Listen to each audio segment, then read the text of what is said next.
BFG 300 shit.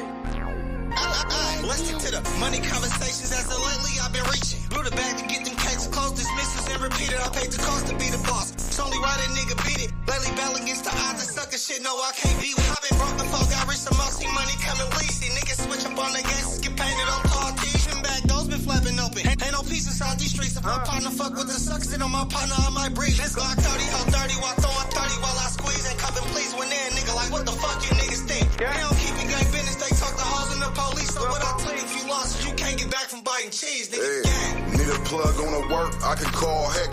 40 plus on the gleek, that's a Chris fake. Christian moves on my feet, bitch, that's light work. Now watch me put them in the air just how I kite work.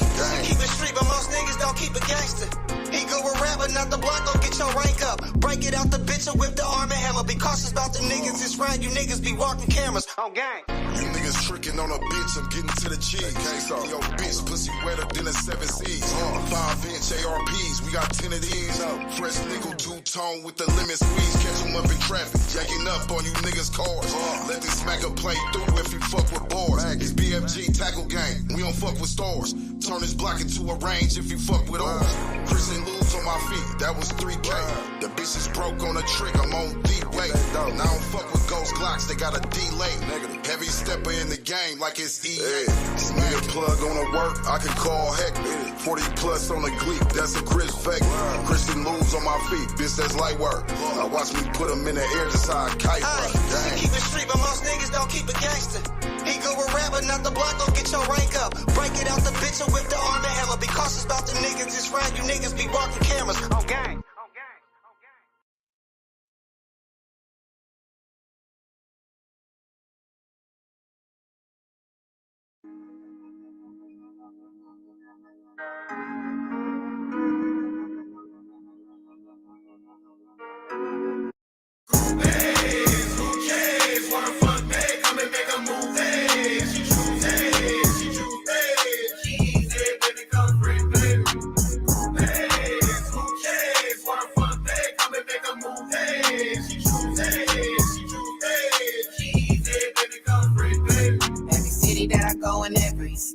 I got folks tryna fuck running game.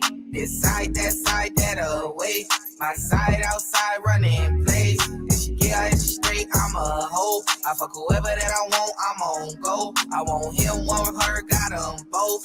Keep it on the DL, they won't know. If she never fucked Zay, then she probably fuck Drake. She tryna fuck me when she fuck YG. The nigga wants me when he's tryna fuck Day. So I'm sticking to my player ass ways, okay. Who cares? Wanna fuck Day, come and make a move, hey. She choose Day, she choose Day. Keys, hey, baby, come free, baby. Who cares? Wanna fuck Day, come and make a move, hey. She choose Day, she choose Day.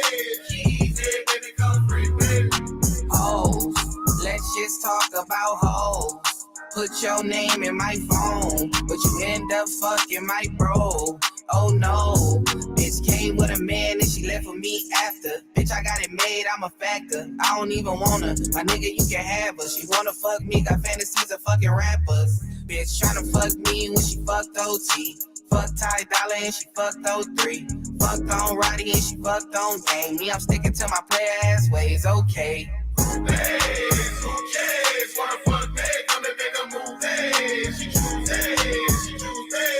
Keys, hey, baby, come free, baby. Who cares? Wanna fuck Day, come and make a move, hey. She choose Day, she choose Day.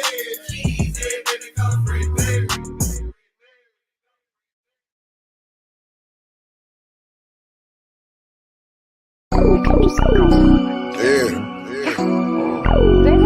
Gonna make bitch.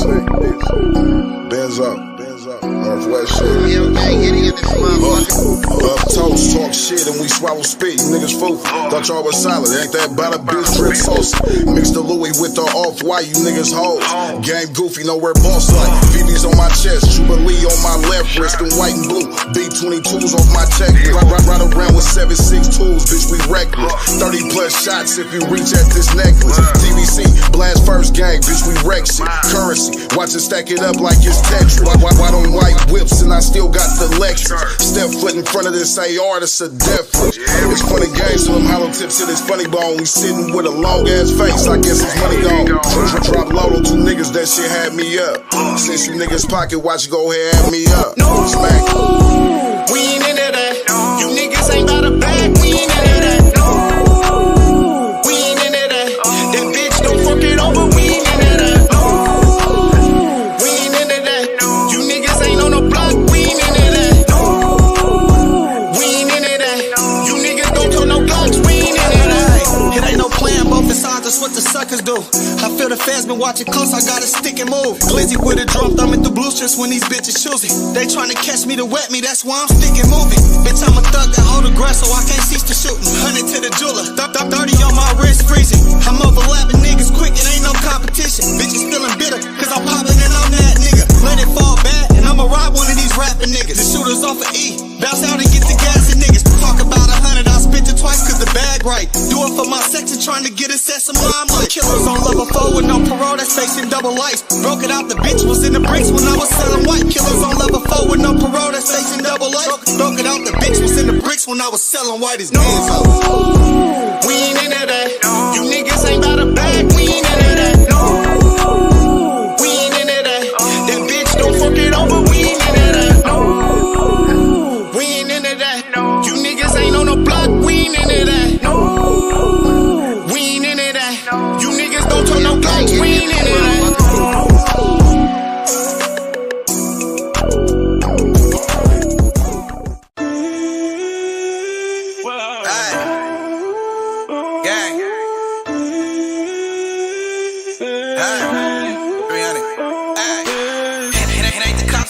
The haters speaking on me. Glizzy singing pressure, rebuking the demons breathing on me. I'm chasing meals, 1 foot in the field, I'm trying to snatch it out.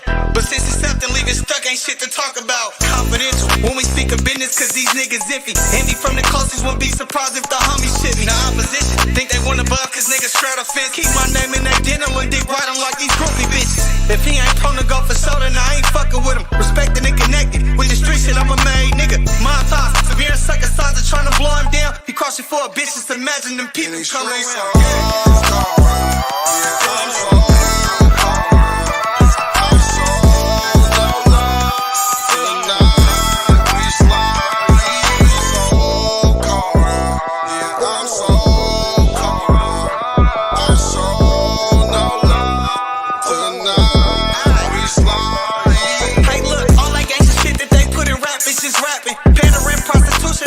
Traffic keep macking and verified. I can't step them. I know the niggas is whacking shit. Niggas caught up on rapping. I leveled up from the averages.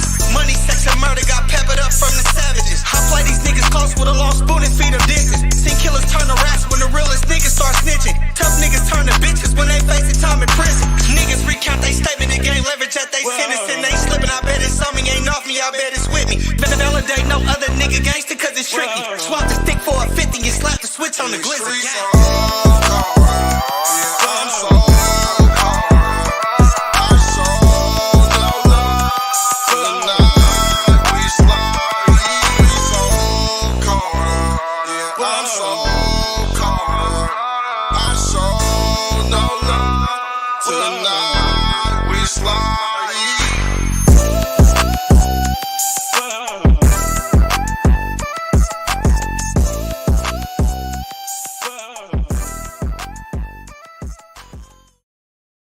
Niggas know me, been off the points is like back when. Gang in the field, bitch, we be so like the Pac-10. Gangland, we around this motherfucker, baby. Oh, man, bitch, stand on that.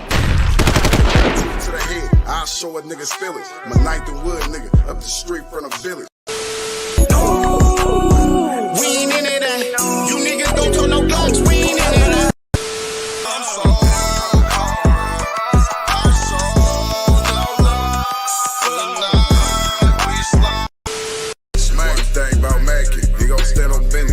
Make sure you put him down, never leave a witness. No love for the suckers, never on forgiveness. Stomp down on these niggas, cause niggas is big. Ooh, about to blow something. Man got the stick, about to hold something. Ooh. Y'all know what it is. It's Gangland TV. Sit there and live. Hit the like button. Don't be boosty. And subscribe to the channel.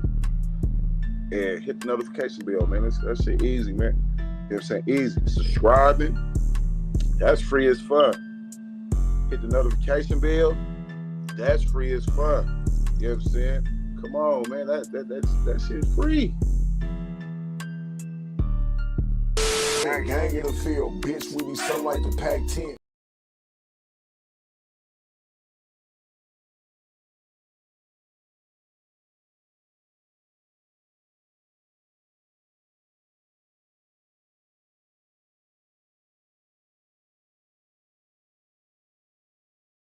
And so I saw Biggie smile like hard nigga, Brooklyn nigga, dude.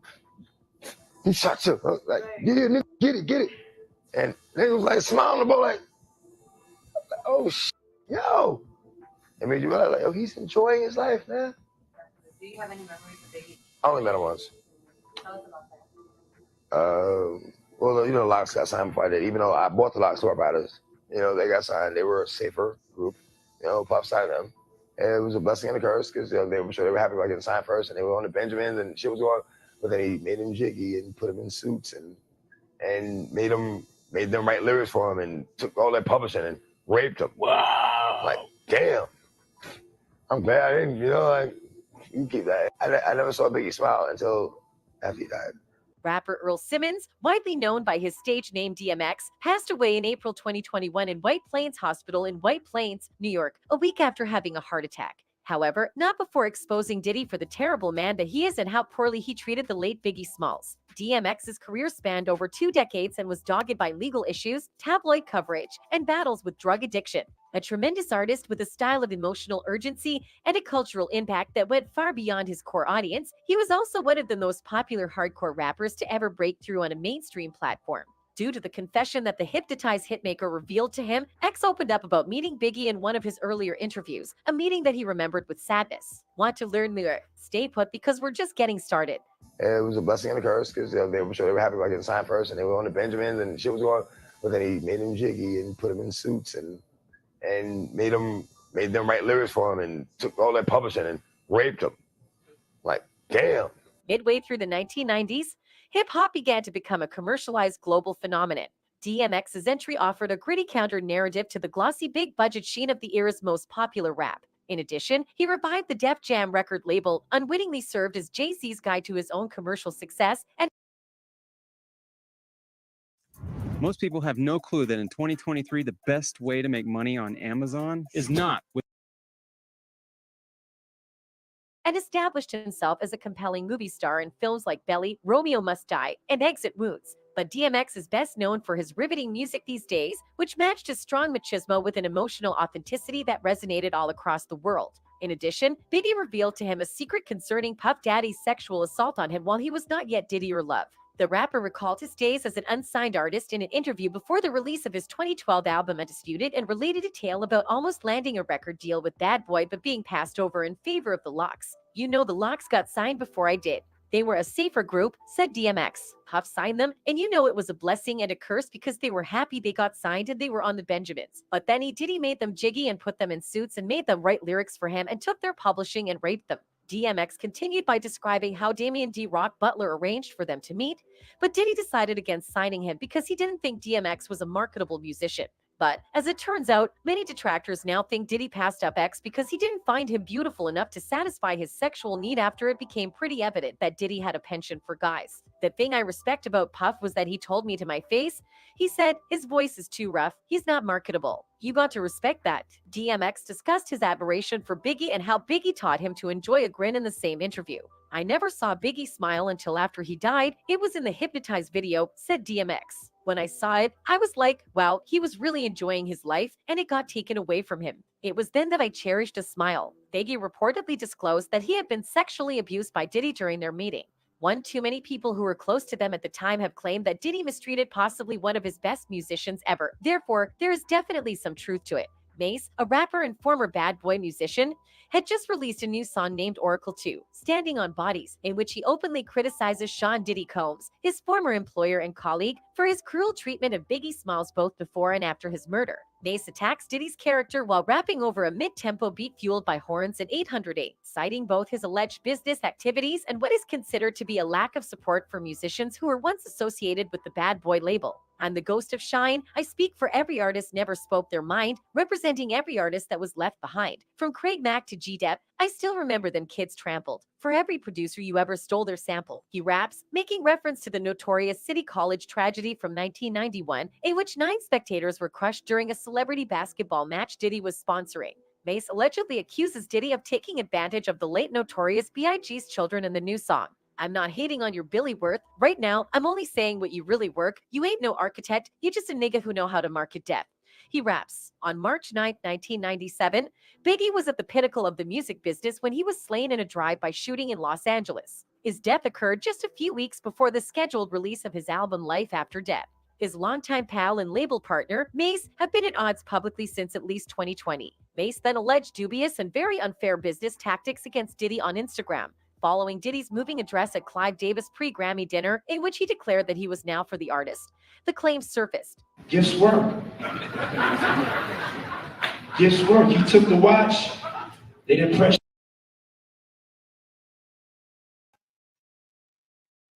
Y'all gotta pay attention, Gangland. Let's work. Take that. Let's work. Boy, if you got the weirdest, gayest ad libs, nigga, Let's work. Take that. Let's work. Act bad. brother, you have the sweetest ad libs in the rap game, nigga. Let's work. Like, nigga, shout out to that nigga's son. You know what I'm saying? That nigga's son, like, take the sweetness away from it. Like, his son is like Puff Daddy if he was never doing weird shit. Shout out to that nigga's son. What's his son name? King Combs. Shout out to his son, man. His son is the real version of Diddy, how he would have been if he would have been a stand-up nigga. But let's continue to the content. Let's work. Press charges. And we best friends till this day. Mace continued by claiming that although Diddy had damaged his reputation, he still had to put on a happy face and keep on performing for the benefit of the audience. This relates to what DMX said about Diddy's handling of Biggie in the overall context. Behind closed doors, he would abuse you while expecting you to grin in front of the public. For example, you still got my publishing from 24 years ago in which you gave me $20,000, which makes me never want to work with you as any artist wouldn't after you know someone is robbing you and tarnishing your name when you don't want to comply with his horrendous business model. Mace lamented. Long-standing allegations that Diddy takes advantage of his musicians were revived in 2021 when he sent an open letter criticizing corporate America for underfunding Black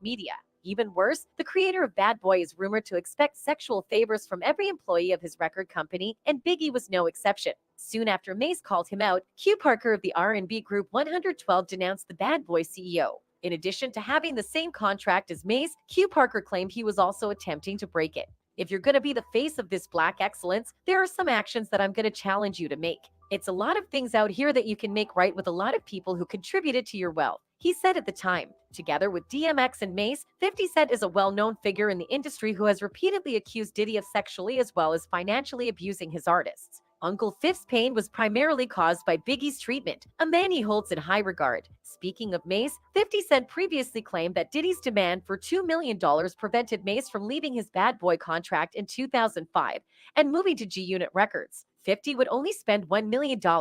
In 2009, Mace was granted a one-year freedom from his contract after interrupting Diddy's interview with Atlanta's V103. Diddy signed his contract in front of the camera when Mace presented it to him. He is currently exerting the same kind of public pressure to regain his publishing after permanently departing the label in 2012. Rappers like Mace are not alone in regretting their time with Bad Boy. Biggie, according to his mother, was too young at the time to understand that Diddy was merely trying to use and manipulate him. In an effort to get liberated from their contract with Bad Boy, the Locks trio of Jadakiss, Styles P, and Chic Lounge launched the Free the Locks campaign in 1999. The group believed Diddy wanted singles that would chart high on the Billboard Top 40, and that glossy visuals featuring plenty of flashy outfits didn't fit their brand. They desired to sign with the more challenging Rough Riders label, which had its headquarters in Yonkers and was home to DMX. Diddy finally released them from their contract. But by keeping half of their song published, he continued to have influence over them. When an artist's music is featured in films, television shows, video games, and other commercial endeavors, the person in charge of that artist's publishing makes money. That unresolved issue sparked a heated fight on New York's Hot 97 in 2005, during which Styles said to Diddy, "We only ever recorded money, power, and respect with you. After 10 years, you still own half of our publishing company. You can't justify why you should get half of our publication. You had a number of performers whose careers never went right with you." He further charged, therefore, without sugarcoating it, Diddy is the financial and sexual predator that he is. These tales can't possibly be made up by many artists, can they? That's all we have to say for now. Until next time, bye.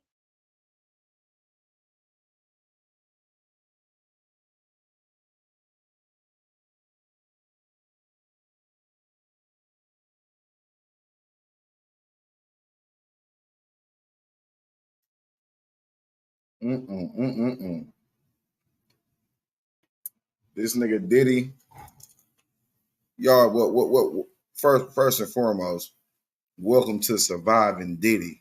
Welcome to Surviving Diddy, episode 1. Welcome to Surviving Diddy, episode 1. We about to talk about it, Gangland. I don't know what the fuck they over there going live on, what they talking about, but we're gonna talk about it today.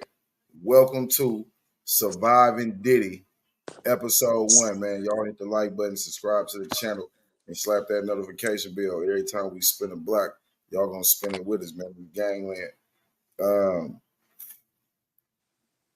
We're today we're gonna go through a few people. We're gonna go through a few people. We gonna start with Biggie, and then we gonna end up with making a band.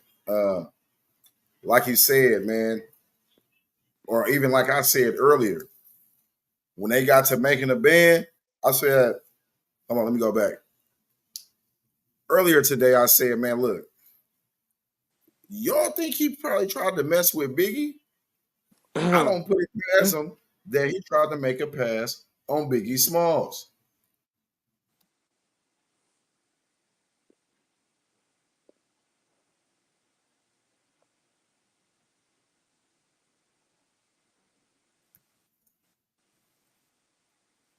Yeah, I don't understand how, if he's doing all this, that's why I said, like, and making it be like, man, you think he was fucking with Ness and them? Now, I don't think he was fucking with Ness. I don't think he was fucking with Fred. But Chopper and Dylan, yeah. It looked like them niggas might have been on something. Them niggas would have been on to something. Man. On God in heaven, I ain't lying. When you look at these individuals, especially P. Diddy, motherfuckers been talking about what he been having going on for the longest. Now, they remember we was talking about blackballing.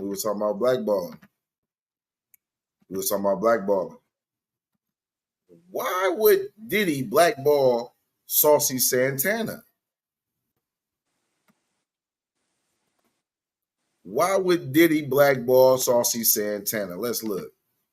Gay rapper began his career as a makeup artist for the City Girls.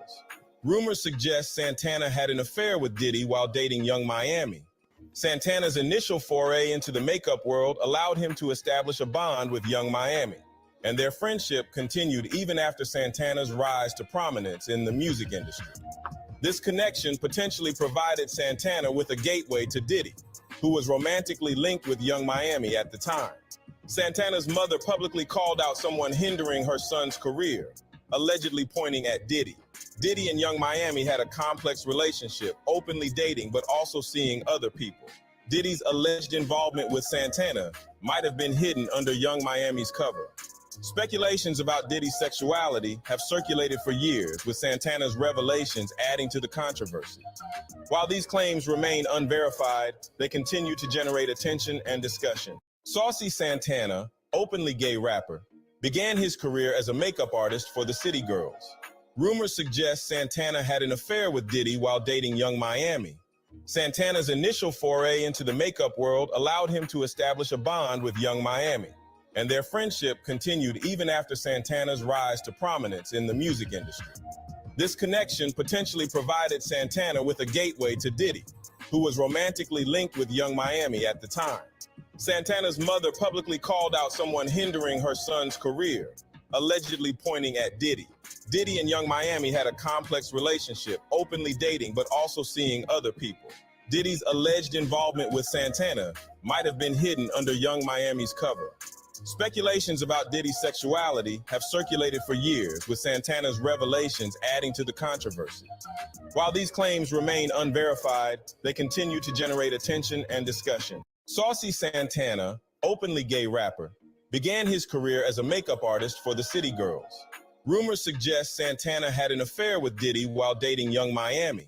Santana's initial foray into the makeup world allowed him to establish a bond with Young Miami, and their friendship continued even after Santana's rise to prominence in the music industry. This connection potentially provided Santana with a gateway to Diddy, who was romantically linked with Young Miami at. Now, why would he be blackballing a homosexual male? A flamboyant homosexual male. Why is that? Because he messed with him. Because he messing with him. What do you say? What do you say Carisha and Diddy relationship was? Well, it's like Do it you said. think it was? You said what? No, go ahead. Do you think it was just they was an item? Do you think they was an item? I think she was just. P. Diddy is a collector of both sexes. This is what I see. Okay. But do you think they was an item when they was together? Maybe. I mean, they probably was an item, but also. Do you think they were exclusive? No. They just said they had an open relationship. So, I mean, no.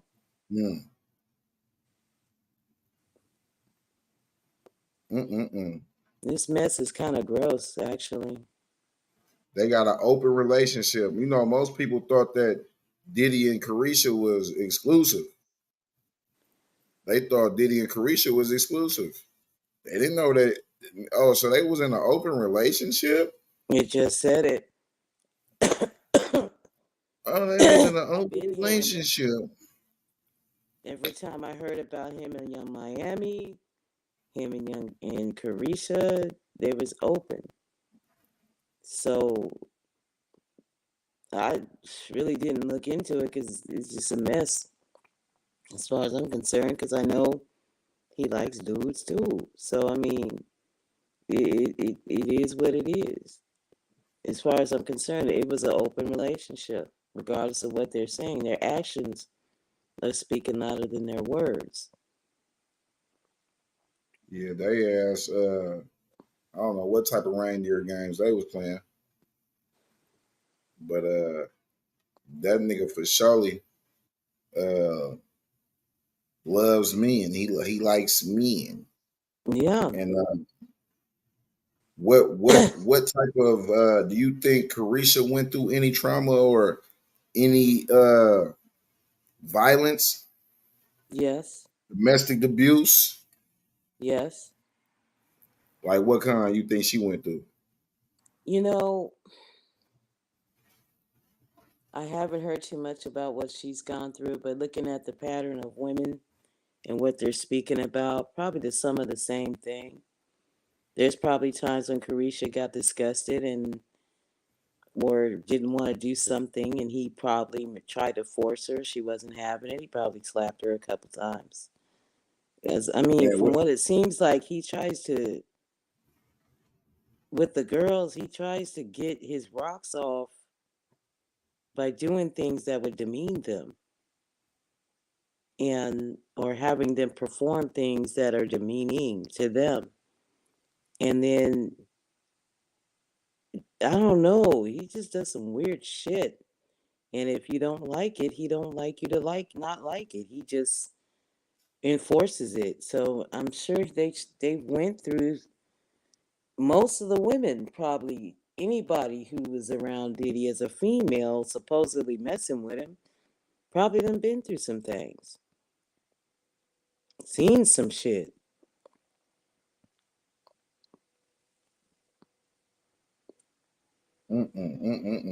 What y'all think in the chat? What type of abuse y'all think she went through, even if she did go through any? I want to see what y'all think in the chat. What type of abuse do y'all think Carisha went through, if any? We're about to get into some more content, man. Y'all hit the like button, subscribe to the channel, and slap that notification bell, man. Every time we block, y'all gonna spin it with us, man. Let's get to man. Diddy is a monster. Yes, Diddy is a monster. He is. He's a predator.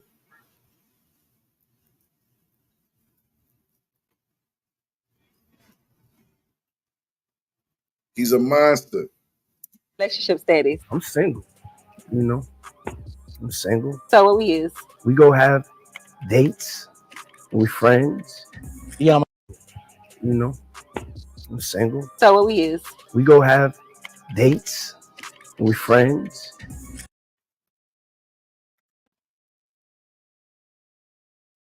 Fuck you mean, nigga?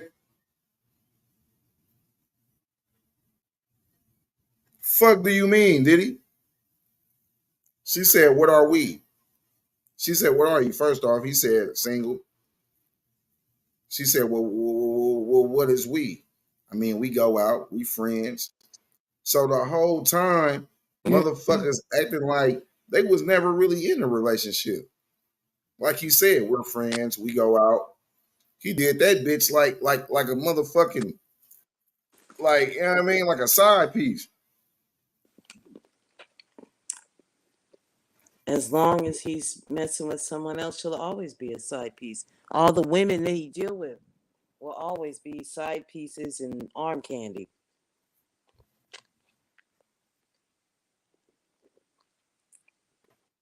That's all it was. Hell no. Come on, Gangland. Let's get into it. This nigga, did y'all hear what he just said? Listen to him. And then look at him. Like, what's your relationship status? I'm single. You know, I'm single. So what we is? We go have dates. We friends. Yeah. Nigga, you look nervous.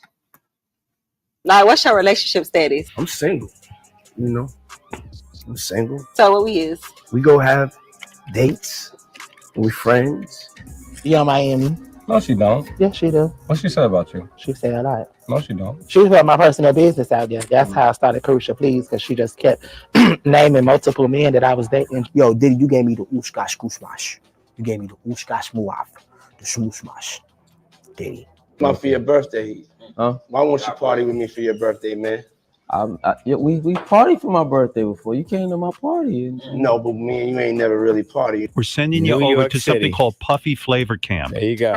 To learn Flavor some Camp. Yeah, Flavor that's what it Camp. was called. And you're going to go to Puff Daddy's. He's going In the 90s. Do you understand what that's like? Ladies and gentlemen, brace yourselves for the mind-blowing gossip swirling around none other than Diddy. The word on the street has reached mind-boggling levels of absurdity. Prepare for your jaws to drop as we unravel the tangled web of rumors. Hold on tight, because we're about to dive headfirst into a plot twist of epic proportions. So, get this, my dear friends, according to the grapevine, Diddy's alleged fling with Young Miami was nothing more than a flashy distraction, a smoke and mirrors game to conceal his true relationship with none other than the sensational Saucy Santana. Can you believe it? This revelation takes the cake for unexpected surprises. Their relationship was anything but ordinary, but this bombshell revelation has taken it to a whole new level. The rumors about Diddy secretly being a part of the DL squad have been swirling around for years, but are they actually true? Buckle up as we embark on this thrilling investigation together, my dear friends. Diddy has just made a grand announcement on social media, and it's enough to make your head spin. Are you ready for this? Brace yourselves.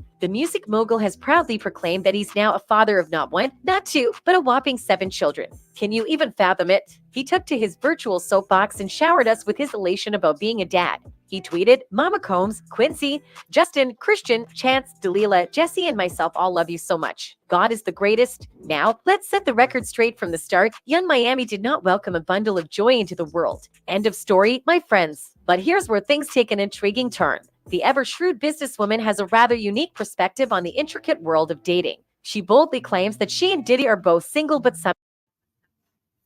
Here's one thing you need to do before you buy anything online. Don't spend another dime on Amazon until you watch this. somehow dating. Confused yet? Oh, buckle up, my friends, because this roller coaster of a revelation is just getting started. She spilled the beans on her unusual stance in a juicy interview with none other than 50 magazine. We are dating, we're single, but we're dating, she said at the time. People don't know what dating means. He's single, I'm single, but we're dating. That's what I mean when I say we go together. When we're together, we're together. We're having the time of our lives, but we're still single. Things took a turn for the worse when the news reached the public, and boy, did the fans have a lot to say about it. Some folks think that Diddy only had a baby because the public found out about his relationship with Saucy Santana. Basically, they're saying that Diddy was just trying to cover his tracks. But wait, there's more. Others are speculating that Young Miami might have been Diddy's side piece all along. Yikes, talk about drama. And to top it all off, there are whispers that Diddy swings both ways and was secretly involved with Saucy Santana. Diddy took to the virtual realm to set the record straight when the rumors about his alleged side chick, Young Miami, spun out of control. At Miami 305 is not my side chick. Never has been, never will be. She's very important and special to me, and I don't play about my shoddy wop. I don't discuss things on the internet, and I will not start today. But hey, Diddy, let's be real here. Your words may say one thing, but your actions tell a different tale altogether. And guess what? The streets have been buzzing with some jaw-dropping gossip that adds a whole new layer to this tangled web. Brace yourselves for the revelation that Diddy's relationship with Young Miami was nothing more than a clever smokescreen, hiding a world of wild and ravenous adventures with none other than the fabulous Saucy Santana. And one of the fans relays that this was clear as day when you realize Diddy's love for men who dress up cause he himself called 50 cents to take him shopping. I have been said this when it came out that him and Kersha was dating. Just look at how Santana came up on the clothes and jewelry. We all know how Diddy loves to take men shopping for clothes. Remember how Diddy asked 50 Cent can he take him shopping? Plus, Diddy had to give Kersha that talk show so she can keep her mouth closed. Well, 50 has exposed the incident as an irritating interaction that he had with Diddy when he was fairly a newbie. I get uncomfortable. Like he said something to me one time, a long time ago. At Chris Lighty's wedding, he told me he'd take me shopping. I looked at him like, what the But even besides that, there have been a couple of unusual headlines involving Diddy, and most of them have come from people in the industry. Following the release of a bombshell clip by Jaguar Writes, it was revealed that a friend of hers who was working for Diddy at the time had walked in on him engaging in intimate behavior with Christopher Williams. The incident had a traumatic impact on the former employee. Walking in, and when she walked in, she saw Christopher Williams performing fellatio on Puff. Jaguar, bless her heart, bravely shared a shocking revelation about a close friend's encounter with none other than Diddy and Christopher Williams. Prepare yourselves for this bombshell. Their intimate escapade was so riveting that it left her friend with no choice but to make a hasty exit from the room. Now, you'd think this news would send shockwaves through the fan base, but surprisingly, they weren't as astonished as one might anticipate. Seems like this duo knows how to keep their fans on their toes. Wasn't Diddy's secret exposed years ago and multiple times since? How could anyone be shocked by this? It's just another chapter of his soap opera to me. The entertainment industry is twisted and without morals. Now, let's shift gears and explore the captivating world of speculation surrounding none other than the legendary Sean Love Combs. Rumor has it that he's been considering adding the pride flag to his brand for quite some time now. But here's where things get even more intriguing. His girlfriend, known for her less than accepting views, has unleashed some vivid remarks on the matter. Oh, the plot thickens. The ongoing scrutiny about the authenticity of their relationship has left the City Girls rapper feeling more than a little fed up. Venting her frustrations on the virtual battlefield of Twitter, she fearlessly called out the envious souls and negative naysayers who dare to question their love. PPL really be jealous of her? I can never be no jealous ass bitch. As per the statements of the American rapper, individuals are merely envious of their relationship. Well, the couple does share a deep spiritual bond with each other and they are not afraid to show it. Not only that, the rapper couple was seen at the BET Awards having the best time of their lives. Young Miami, in all her vibrant glory, displayed an overwhelming enthusiasm and sheer joy as she wholeheartedly supported her partner during his moment of triumph. And she didn't hold back. With a bold sign that read "Go Pappy," she fearlessly showcased her unwavering support for all to see, despite the torrent of criticism that came her way.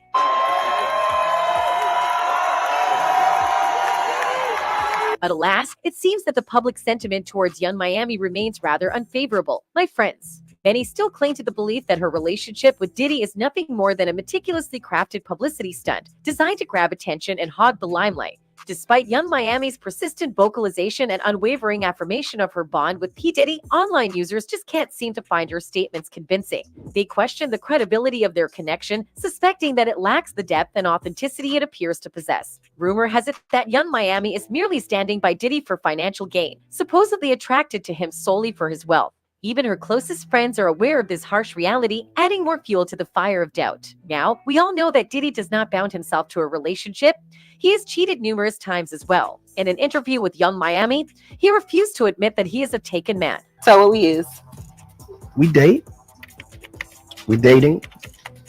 We go have dates. It appears that Young Miami is not taking Diddy's infidelity lightly, not by a long shot. The rumors about Diddy's sexuality have long been swirling in the open, with many urging him to embrace his true self and step out of the proverbial closet. But alas, it seems that Diddy isn't ready to make that leap just yet. Instead, whispers abound of his alleged indiscretions, leaving Young Miami caught in the crossfire. And oh, her reaction speaks volumes. Okay, I'm not going to forgive you. I would never forget. And I just feel like if my husband cheat on me, I'm going to kill him. Like, I'm going to bury you. In a bold move, Young Miami recently took to the virtual stage of Twitter to declare her longing for a monogamous relationship, leaving no room for sharing her next boyfriend with anyone else. Oh, the suspense. Fans can't help but wonder who the fortunate soul might be, ready to bask in the glow of Young Miami's love. Young Miami has been particularly candid about her views on relationships lately, revealing that she has no desire to get married due to her fear of her husband potentially committing infidelity. I don't want to get married cause I feel like men are not faithful, she confessed on Instagram Live over the weekend. I take everything personal. I will never forget. If my husband cheats on me, MKLL him. That certainly seems to be firing shots at whoever gave her reason to think that, aka her last partner, Aka Diddy. But let us not forget the lavish allowances that have been flowing from Diddy's coffers to Young Miami's pockets. Rumor has it that he has been quite generous in showering her with financial support while she played the role of his girlfriend. Oh, the stories of extravagant sums. In fact, there was a time when she even threatened to end their relationship because Diddy reduced her allowance from a jaw-dropping $500K to a mere $200K. That's not oath. Remember when Miami tweet which got deleted shortly after due to backlash. If I ever see any gay ST in my son, I'ma beat that both so bad. She went on to double down on her comments, refusing to budge. Speaking to the Breakfast Club's host Charlamagne the God, she said, I didn't tweet nothing about them. She said, I was just talking about my son. I just said that if I saw anything gay in my son, that I would beat him. Young Miami, despite her public display of homophobic views, finds herself entangled in a relationship with someone who has been plagued by persistent rumors surrounding his sexuality. This peculiar situation has left some fans scratching their heads, pondering whether this tumultuous partnership serves as a smokescreen to conceal Diddy's true sexual identity. But wait, hold on tight. In a surprising Instagram live session, Young Miami addressed a rather interesting perspective on keeping men interested. According to her, matching their energy is the key to making them stick around. Perhaps this sheds some light on why she's been tolerating what some perceive as Diddy's gay energy. Y'all, let me tell you what you gotta do, ladies. You gotta like match these men energy. That's what you have to do.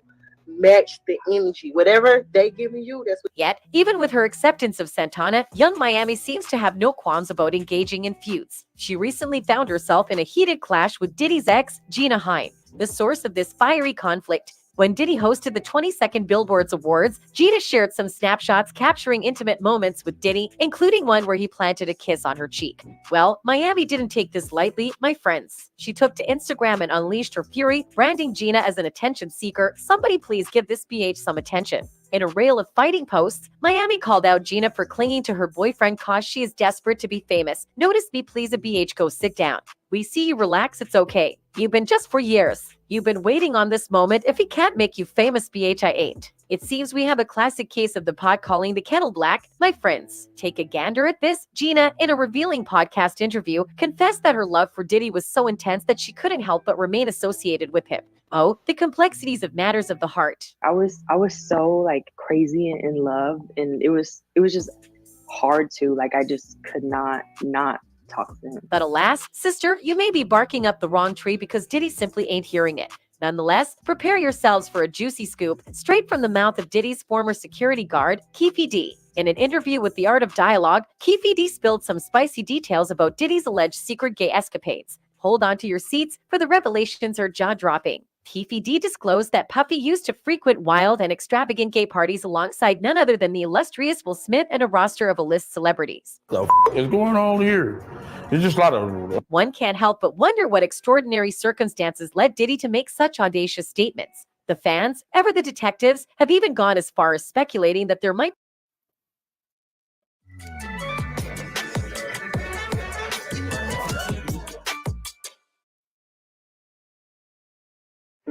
I saw war. I saw bombing. I saw be something more than meets the eye between Will and Diddy. So did y'all hear about the rumors that Diddy and Will Smith are either bi or gay? They have been having gay parties for the DL Hollywood stars, and they might be a couple. Some things simply don't quite add up, and the chances of two influential celebrities being just friends while both concealing their true identities seem incredibly slim. Now, hold on to your hats as we delve into another intriguing piece of the puzzle. Diddy, ever the protector, always seems to have Will Smith's back. When Will found himself in a bit of a pickle at the Oscars last year, delivering a slap to Chris Rock, guess who stepped in to defuse the situation? That's right, Diddy himself. This begs the question, could there be something deeper, something more profound, transpiring between these two charismatic stars? But wait, there's more. Brace yourselves for a tantalizing detail. Jamie Foxx, the charismatic entertainer, has openly shared his experiences at one of Diddy's exclusive private parties. And it's a pool party that is ridiculous, man. And I look up and I see Dr. Ruth. I don't know if you know who that is. The sex lady. The messy marriage of Will Smith and Jada Pinkett Smith has long been the subject of swirling rumors and wild speculation, especially in connection to rapper Young Miami's alleged involvement with music mogul Diddy. Some individuals believe that Will's hesitance to leave the tumultuous union stems from using their marriage as a cover-up for his true sexual orientation. The public scrutiny surrounding their relationship has reached unprecedented levels, and it seems they have come to accept that their union has become a public hot mess. But oh, the controversy doesn't stop there, my friends. It also involves Will's spouse, Jada Pinkett. It is rumored that the couple hosts peculiar mentorship programs at their home, which allegedly involve questionable activities with young individuals in compromising situations. Jaguar Wright, a source of intriguing revelations, claims that the couple is bisexual but keeps it concealed from the public eye. Furthermore, there are reports of abusive behavior towards young individuals transpiring behind closed doors. They're both bisexual, they do weird things in their house, and young men have left their house screaming to get away from them in their mentorship. During a revealing interview, Jaguar expressed her concern that the couple's own children may have been exposed to disturbing events that could have left lasting trauma. She firmly believes that the couple's secretive bisexuality and the alleged sexual abuse of minors behind closed doors have played a significant role in their son's decision to leave home at the tender age of 16. He was kind of MIA, and considering that he emancipated from their household at 16 and refused to come back, even to do family interviews happening at his house.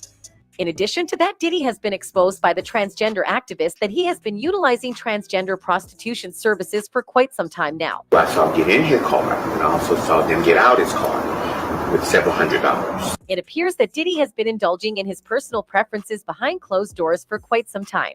But let's not forget, he also has a lineup of boy toys within the industry who are at his beck and call. One such individual is YK Osiris, who, during an interview with The Breakfast Club, subtly hinted at these allegations. They said that he said it was Diddy's boy toy. Yeah, I was in Jamaica with him.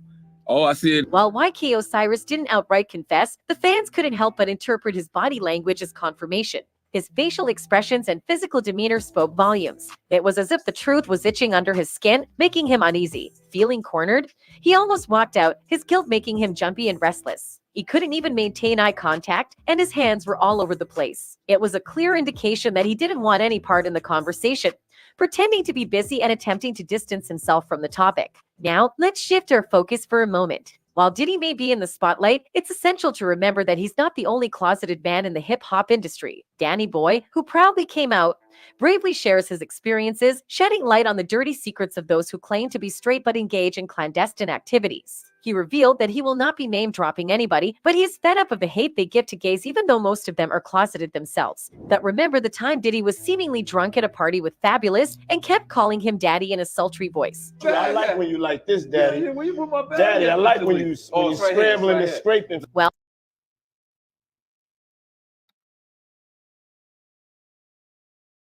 Y'all hear this shit? Yeah. Daddy, what's going on, Daddy? I love when you screaming, squirming, and scraping, Daddy. Lord have mercy. This man is. Ugh. What's going on, Daddy? Ugh. Mm-mm. Oof. Lord have mercy. That's some wild ass shit right there. That nigga is confused. Man. Yo, he ain't confused. He confusing other people. That's who he is, man. He just. Ugh. Mm-mm. That there ain't a man. Just as sweet as can be. Bless his heart. No, you didn't. And he wrapped a ball around it. Just as sweet as can be. Bless his motherfucking heart. Man, I can't. I knew something was wrong with Osiris ass. It's Man, a lot look, of Wild K. Osiris, he was looking uneasy. You can tell that, nigga, you was out there fucking with Diddy. And when I mean fucking with Diddy, I put emphasis and mean literally fucking with Diddy. Oh, yeah. Literally. Man. Literally. This one right here, ugh, he's disgusting. I can't. And Wild K. Osiris, I mean, you can look at him and tell he ain't all really there. You can look at him and tell he been fondled with. You see what I'm saying? These motherfuckers here, I can't do I'm it. gonna just say this: after he handled the way he handled that situation with what's his name? I mean, not what's his name, that barber. I don't know if y'all seen that, but the way he responded, like you wasn't wrong. That just gave off. You are. I'm not gonna say the word, but we know what you know. Yeah, you're that. I see it. Man, if you think that nigga wasn't doing shit, if you think this nigga wasn't doing shit, this was like saying R. Kelly wasn't doing that. Man, this motherfucker right here, he's used. He's I can't. Y'all hit the like button, subscribe to the channel. Y'all know what it is. It's Surviving P. Diddy, episode 1. Right. Come on, man. Y'all tap in, man. Hit the like button, subscribe to the channel. Crazy. That picture is crazy. Oh my God. Even if I mean, like. And who is this Saucy Santana? Oh my God. That nigga, that nigga. Damn. Bless that nigga heart too. Shit, nigga, did you see that video? He walking up the street with the title. Bless that man heart. It gets worse. Bless that man heart. Like, and we're not supposed to bag on him walking down the street, dude. Really? Ooh, bruh, this nigga got a beard, makeup, eyelashes. Man, he been that walk past his own. To each his own, but oh my God, he be it's like, bruh. I ain't like me personally, nigga. I don't got no smoke with the Santana, nigga. I don't blame the gay dude. I blame Diddy. Santana is out. Santana living his truth. You see what I'm saying? Salute to that nigga, but bless his heart. You know what I'm saying? This true. nigga Diddy not living his truth. Fighting. Diddy not living his truth. Santana living his truth. I ain't got no smoke with blood. He Even living his that. truth. I commend him for living his truth. But Diddy, nigga, you not living your truth, bro. I don't know why he's trying to You hide. not living your truth. And you know how they do. When y'all niggas be undercover brothers, y'all know how they do, y'all. They get to telling on y'all business. Especially when y'all make them transgenders and homosexual men mad from you doing this undercover shit and then lying and doing they put your business on blast. They putting that nigga Diddy business on blast. Period. Diddy don't need no more women in his life. He's gone and come on out. Nah, ain't no coming soon. It's already What you here. want? It's already here. She said Survivor Diddy coming soon. It's already here. Been here. It's already here, man. Survivor Diddy is right here. Nigga, it's right here, right now. It been here. Yeah. Episode 1. Gangland Yeah, we've been TV on this edition. pause. We've been talking about this for a minute. Man, we've been talking about this shit for a minute, bro. We predicted this shit. Man, I can't. I'm in a better He don't predicament need no now. more females in his. As I said, he's a collector of men and women. Okay, he don't need no females. He don't need no more females. Cause he been doing nothing but fucking them over left and right. That nigga Diddy I wouldn't be surprised if Diddy ever did something with Carisha. He likes boy pussy. How can he be doing something with Carisha? She just hooked him up with Santana. All I got to say is, he's messy, and I don't know why. Look, I hope women are looking and watching, because I wouldn't. You better run when you see him come in the room. Shit. Oh shit, here he is. That's one of the things. All the women should leave the room, because that's dangerous, man. And he's whooping women's ass. Oh no. Hell no. He's the Ike Turner of his generation. Nigga, you want to pick up my bowl? Fuck that.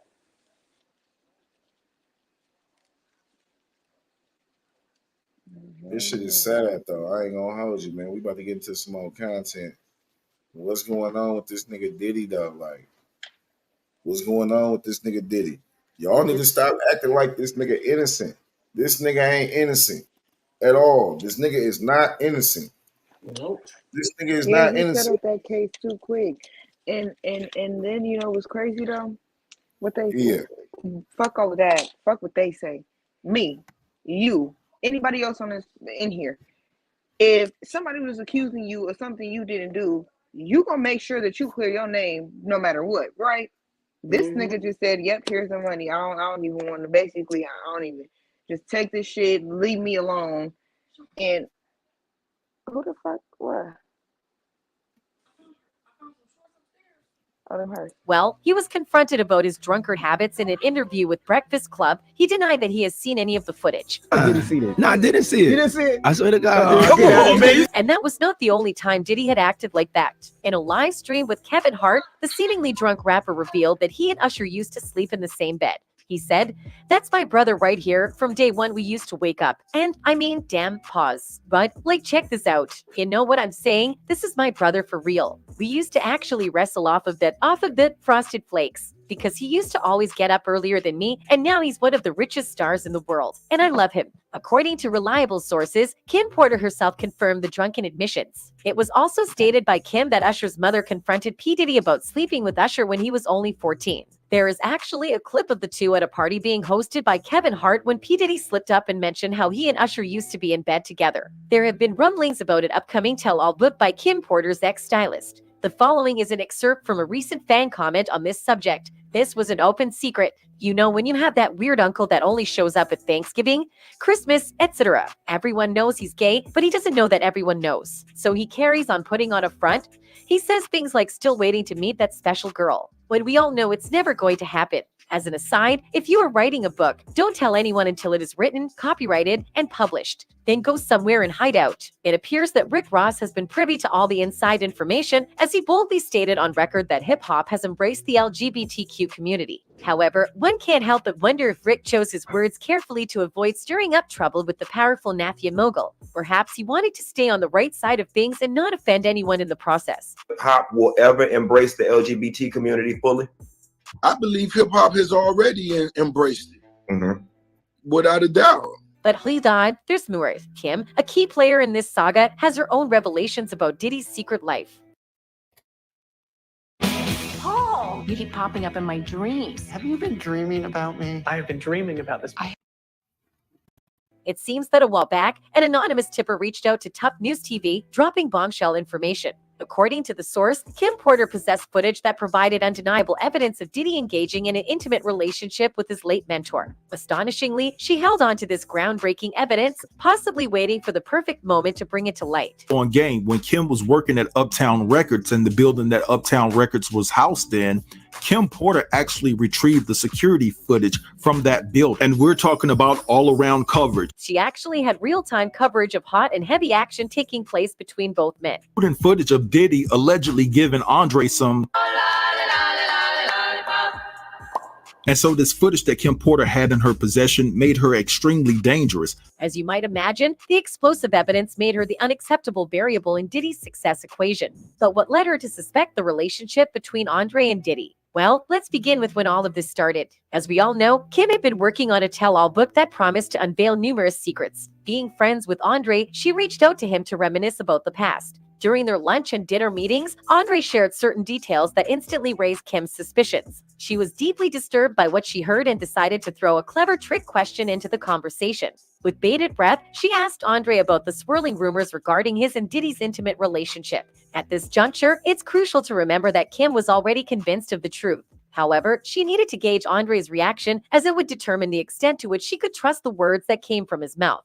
Well, it seems that Andre took the bait and swiftly denied every single allegation, insisting that his relationship with Diddy was purely professional. Perhaps he was well aware of the potential consequences and chose the safest road to protect himself. After all, being exposed in Kim's tell-all book was something he wanted to avoid at all costs. However, Andre's denial only fueled Kim's doubts further, reinforcing her belief that he couldn't be completely trusted. Determined to uncover the truth, she embarked on a mission to retrieve the infamous video footage, seeking to witness the reality with her own eyes. While these astonishing discoveries may feel recent, there was actually someone who had already picked up on Diddy's gator long before anyone had the slightest inkling. None other than the outspoken Wendy Williams recently shared her thoughts with Vlad, confidently stating that all her accusations had been proven true. Hip-hop wearing skirts or hip-hop being closeted and having a plethora of kids to prove manhood and and denial of something that you shouldn't have to deny. There were many situations back in the day in my career, and it's all coming full circle now. That's it for today. Until next time, goodbye.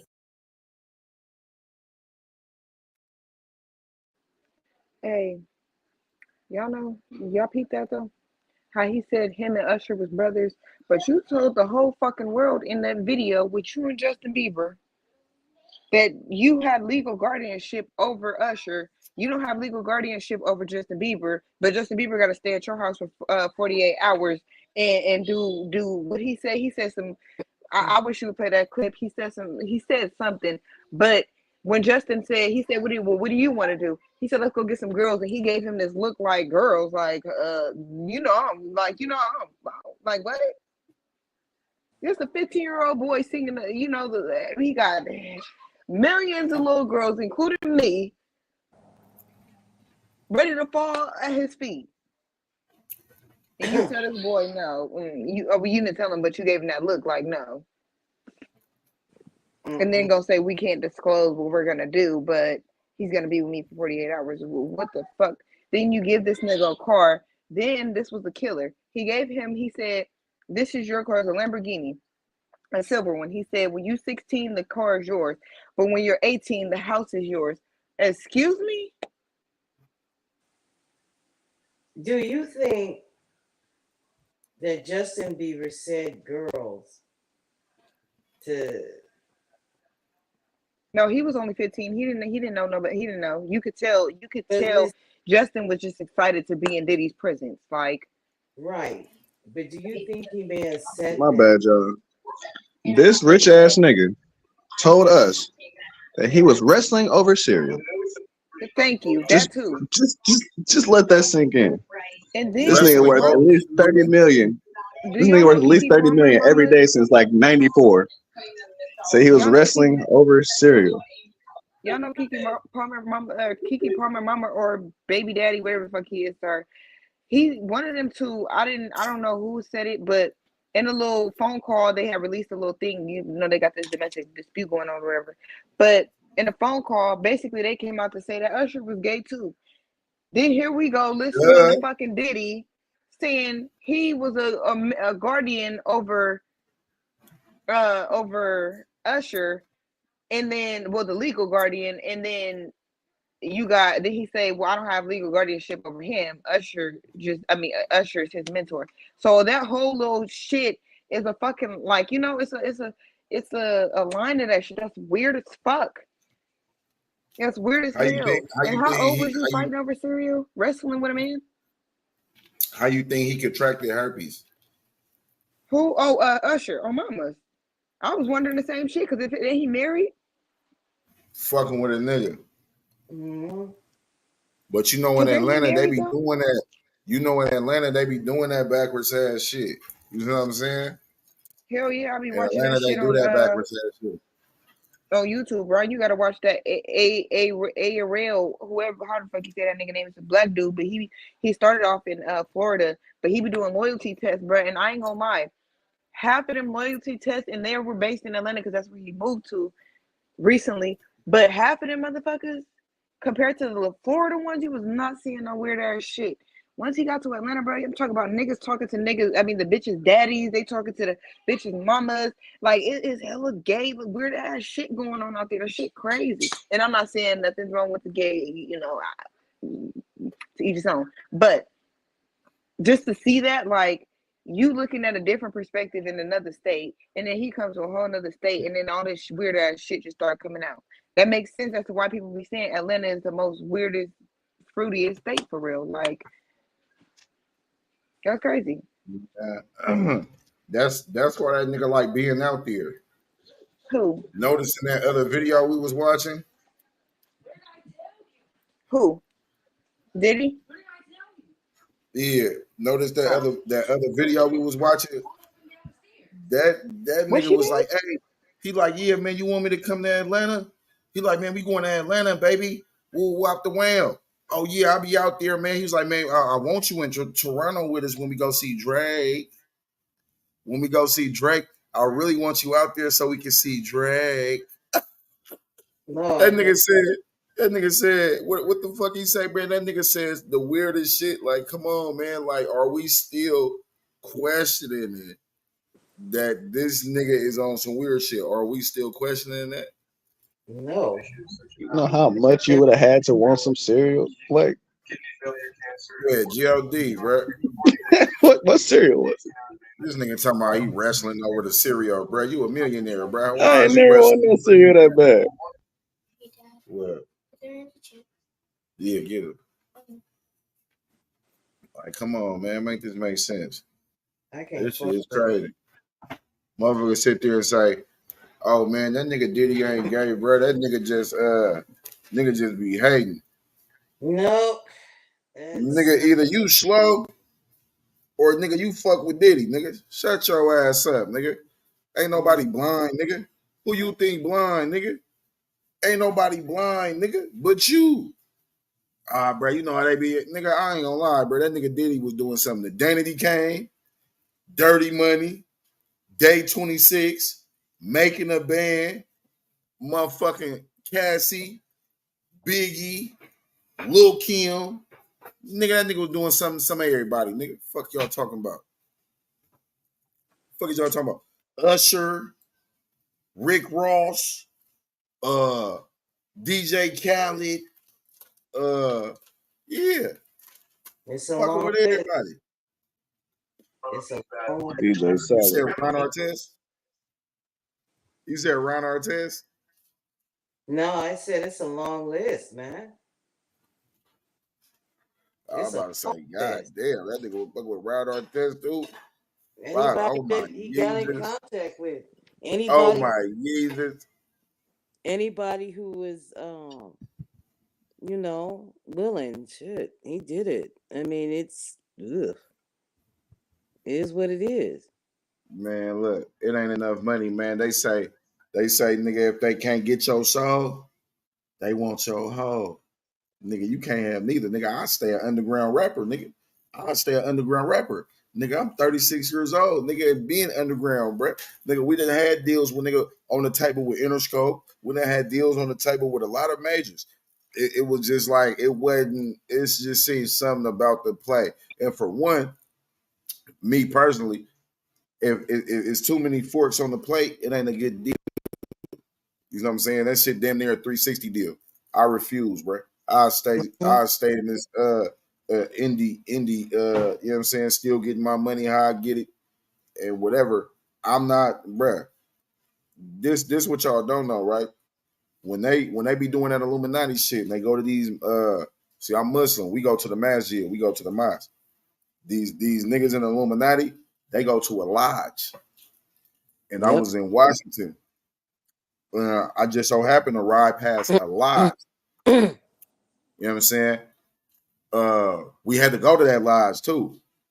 So I was wondering, I'm like, somehow that shit with Freemasons and Islam, somehow that shit connected around a 30-something degree. How? I don't know. Somehow connected, I don't know. But the imam said he had to go to the lodge. We slid. I'm like, bro, I think I seen it. It was back there with a few men back out there in some skirts. He was like, some men in some skirts. I'm like, I'm trying to tell you, I just seen some niggas in some skirts standing out in the front of the lodge. These niggas is standing all out in front of the lodge. Nothing but men, dresses and skirts. Probably kilts. Ain't no motherfucking kilt. I know what a kilt look like. Okay, well, there you go. Ain't no motherfucking kilt. Skirts? They were wearing skirts. A kilt is plaid. Okay. A kilt is kind of plaid looking. And preferably, a kilt is on a nigga that play that fucking bagpipe. Where the fuck they at? That where they kilt? Scotland or England or some shit? Yeah. Okay, so they weren't kilts. Okay. He's from Scotland. Yeah. None of them niggas was from Scotland. You know what I'm saying? These was American niggas wearing a motherfucking skirt and dresses. I'm telling you, these niggas was wearing dresses and skirts. Oh my God. Dresses and skirts. Now, motherfucker, like, man, even the email, he was like, man, I ain't gonna lie. As long as I've been in Islam, and I have never seen no shit like that, man. We not about to partake in no shit like that, brother. We not about to partake in no shit like that, brother. Lord have mercy. This motherfucker's crazy out here, man. Wow. That's crazy. Did they have them little hats on their heads? They had like little round tall dresses, some other like white shit around it with that little Masonic sign on there. And they didn't have no hats on. Initiates. They didn't have no hats on. Lord. Shout out to the bloggers purge. Shout out to my nigga down there, man. What's good with it? I hit the link. Lord have mercy. Yeah, that shit, like, man, to be wondering about R. Kelly and Young Thug and P. Diddy. How the fuck is y'all niggas still wondering? Like, do you not see it? Do you not want to see it? Like, we called this shit out when R. Kelly went down months ago. Said, who gonna be next? Diddy. A lot of people don't want to see it. They don't want to see it. You know, it's come on, too much. man. But hey, we see what we see, and hey, you know, like that shit used to be shunned upon to be a homosexual man. Nigga, if you doing all this sneaking, when this shit is like, this is the thing, right? If you're in the industry, and in the industry there's gay people, these gay people know you gay. Some straight people might not know you gay in the industry, but the gay people, some of the gay people know you gay. What I mean, at this point, what do it fucking matter, nigga? You already going against the grain. They should be looking at you like, bruh, so you don't want to claim us? You don't want to claim the LGBTQ? If I'm missing the letter, excuse me. You don't want to be part of us? You don't want to be part of us, nigga? You know what I'm saying? I've never Motherfuckers seen know. no shit like this before. Well, no, I can't say Motherfuckers that. like Quincy Jones. Motherfuckers like Russell Simmons. Hey, what's that white man name? Motherfuckers like Clyde Davis. These What's that white niggas, nigga name? these is the niggas that taught Diddy how to do the Diddy. Wasn't Lil These Nas niggas X taught Diddy doing how some to shit do with the Diddy Diddy. too? I thought Lil Nas X was doing a project with Diddy too, with his alcohol or something like that. No, I'm not tripping. That was like Come on. years ago when he first came out. But No, man, these motherfuckers. This motherfucker that's crazy. like what's his name? His name. Y'all ever heard of Mike Rubin, whatever however the fuck you say his name? Yeah. But Yeah, that's what I'm y'all seen saying, that? nigga. He be Y'all fucking with Lil Baby all on Mark Rubin ass and taking pictures with niggas with blue hair and God, know that they on some other shit, man. Like I said, to each his own. I don't got nothing to say to a nigga like that, bro. To each his own. Now, if we in a motherfucking grocery store or we somewhere in public in a hey, you know what time it is? 10:30, bro. You know what I'm saying? Like I ain't about to be boozy and not tell him the time because it doesn't matter. But at the same time, we have nothing to talk about. But if a nigga and then wouldn't that be kind of strange? Like, bro, you know what's going on, bro. What is that? You gonna ask a straight nigga, hey, you know what time it is? Like, what are you doing, Well, bro? I mean, because I can't. I mean, I get that, but you can't say that because some people are comfortable with that shit. Like like for example, Yeah, like me. I If he have asks me, I'm gonna tell him the time. But in exactly. retrospect, So that's why they feel why it's would you okay still because they're ask? not like that. At the end of the day, they're still human. So like, I don't get it for like the homo, like why people that are just like, oh no, I don't fuck with them. I mean, like my dad said to me, as long as a motherfucker ain't trying to disrespect you by trying to fuck with you, knowing that you a Right, straight man, or then that's different. But like, I'm not right. talking about you, Ron. I'm talking about these motherfuckers that just be on, nah, it's that gay nigga can't come around me at all. Like, I don't play that. Why? Them Why be the are you niggas that be scared? gay. Yeah, Yeah, are you scared yeah, that you might go yeah. for it if they tried it? Like, is that Nah, they gonna out them. They might out them. I told Yeah. you, nigga, back in the day, we had to stop fucking with a nigga.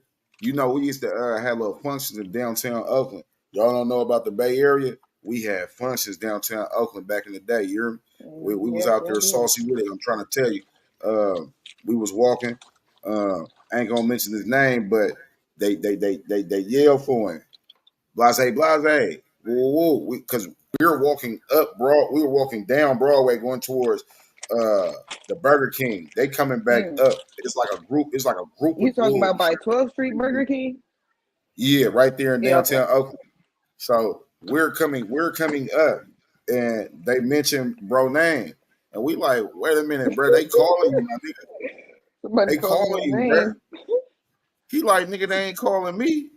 Bruh, yes, they are calling you. Matter of fact, let's see what's to them. Nigga, why they calling you, bruh? Brother, what's the deal, bruh? You know what I'm saying? Woo, woo. Nigga, that nigga act like he don't know me. He know me. Wow. Where you know the African from? He know woo out the wham. Nigga, he stay on woo out the wham. Wow. They know where you stay, bruh. How they know that? Oh, yeah. I know he stay with his grandma. His right there in the back streets on 9th and woo out the Damn. wham. Good. Damn. Wow. He outed him. I was like, what? The nigga say something about the nigga posters in the nigga room. Damn. all the little shit. You know what I'm saying? Like, Oh man. we like, Oh shit. like I said, the only Oh. reason why we put hands on, bruh, is because, like I said, bruh, we ain't got nothing against a motherfucker. Nigga gonna do that. You know how many motherfucking gay cousin, a gay uncle, a gay something, nigga. We don't give a fuck, bruh. It is what it is, bruh. But when you're doing that shit, bruh, that weirdo shit, bruh, now we gotta pack you out, bruh. Reason being, all them sleepovers we didn't have, bruh. You been looking at niggas, bruh. All them times we been dressing for football practice and you been looking at us, bruh. All them times we been dressing for baseball practice, bruh. You been looking at us, bruh. All this whole time we been at Temescal Pool by Oakland Tech, or we at Defremery Park swimming at the pool. You been looking at us, bruh. We gotta beat your ass. That's that. And that's just that, man. Niggas gotta learn to live in their truth, man. Now, me personally, I ain't gonna lie, man. Hey, man. Woo! It's nothing like a vajayjay. Nothing like a vajayjay. Nothing like some titties. You know what I'm saying? It's nothing like some ass. Oh, y'all niggas is missing the fuck out. You know what I'm That's how I saying? be feeling about men. More for us. You know what I'm saying? Y'all niggas missing out. But at the same time, to each his own, that's their preference. And we could go back to, like I say earlier, even then, like, you know, COVID came out, you know, motherfucking the Asian Orientals had little extra laws. Like, nigga, they done made it to where it's a hate crime if you was to beat on an Oriental, somebody of Oriental descent, due to the fact that they saying that's where the cooties came from, the COVID came from. You see what I'm saying? Now they got the homosexual, they got extra rights. You know what I'm saying? If you fuck with them, it's a hate crime, this and that. Why is it They that getting paid, you know, they paying the have trannies out here more? too. Why is it that they have more laws for them only on due to a preference though? Because I'm black, and that don't have nothing to do with a preference. I was born this way. It has nothing to do with a preference. Sometimes they say they might be born that way, but for the most part, when I hear niggas say that shit, they saying that's their preference. They wasn't born like that. That's their preference. You see what I'm saying?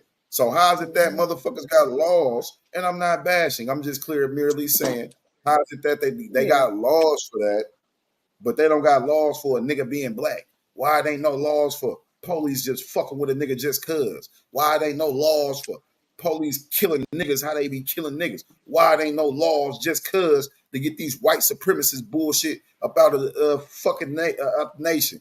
Or why there ain't no laws, nigga, that protect black folk, period. Okay.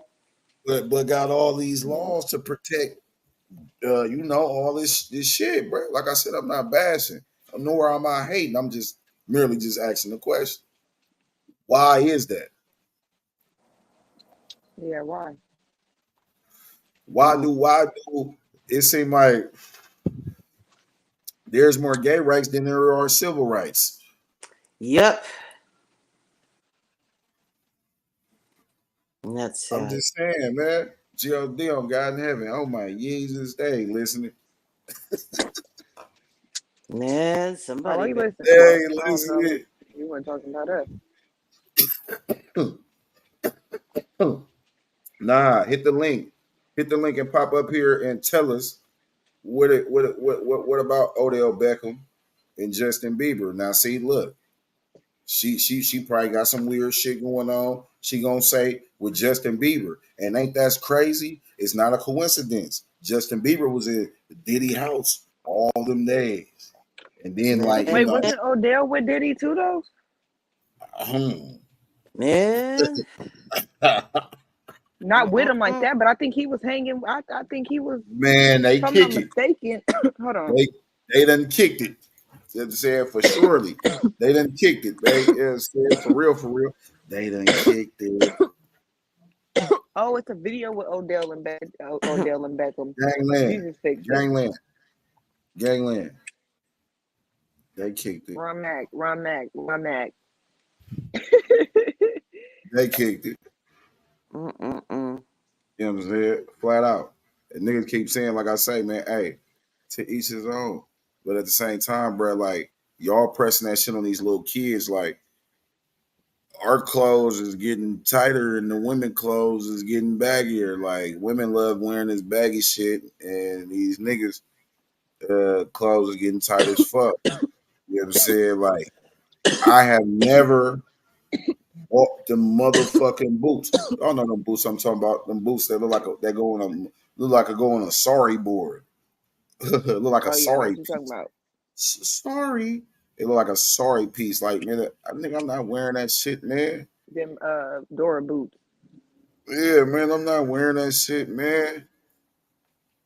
Y'all gotta wake up, man. They trying to do that shit, man, because they scared of the black man. So they want to try to soften us, make us feminine to where they can look and be like, nigga, I know you ain't scared of that nigga with them tight ass pants on. I know you ain't scared of no nigga with his ass out, sagging and shit on the real. Hey y'all, Yeah, I got a question. you won't catch me sagging my motherfucking pants, man. For one, I wear belts. For two, at the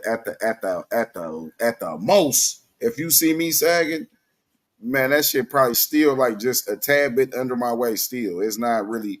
You know what I mean? It's never under these niggas be sagging with the pants under their ass, on their thighs. Niggas sit down, you see thigh meat. I had to check it. Not like Like, that. bro, what is Chipped underwear and shit. I'm just like, take the pants off then. Take them off. What you got going on, bro? He like, what you mean? I'm like, bro, why you showing thigh cleavage, bro? That shit weird, bro. Hang it up. You out of gas with that Somebody shit, bro. echoing. Oh, 2-3 on this motherfucker, bro. What's happening, nigga? But y'all, I got a question. Yeah. So y'all know how we was talking about the LGBT community, right? And you know what? It's crazy. I remember the day that I found out Frank Ocean was of that community. I was sick. Not like that, but I was sick because it's like I didn't. Maybe correct me if I'm wrong. Y'all might know somebody, but when we was growing up, the shit that they was playing in the Bay Area 106, none of them niggas was that. Whether they was Frank singing Ocean. or if they was rapping, like yeah, Frank Ocean.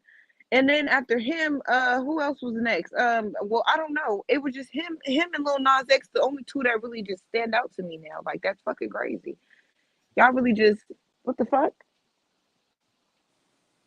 Damn. And then when Lil Nas X came out, they started putting all this gay shit on TV, not like that, not excuse me, LGBTQ stuff on TV Yeah, for don't our do that. They kids to gonna watch say like we bad. somebody.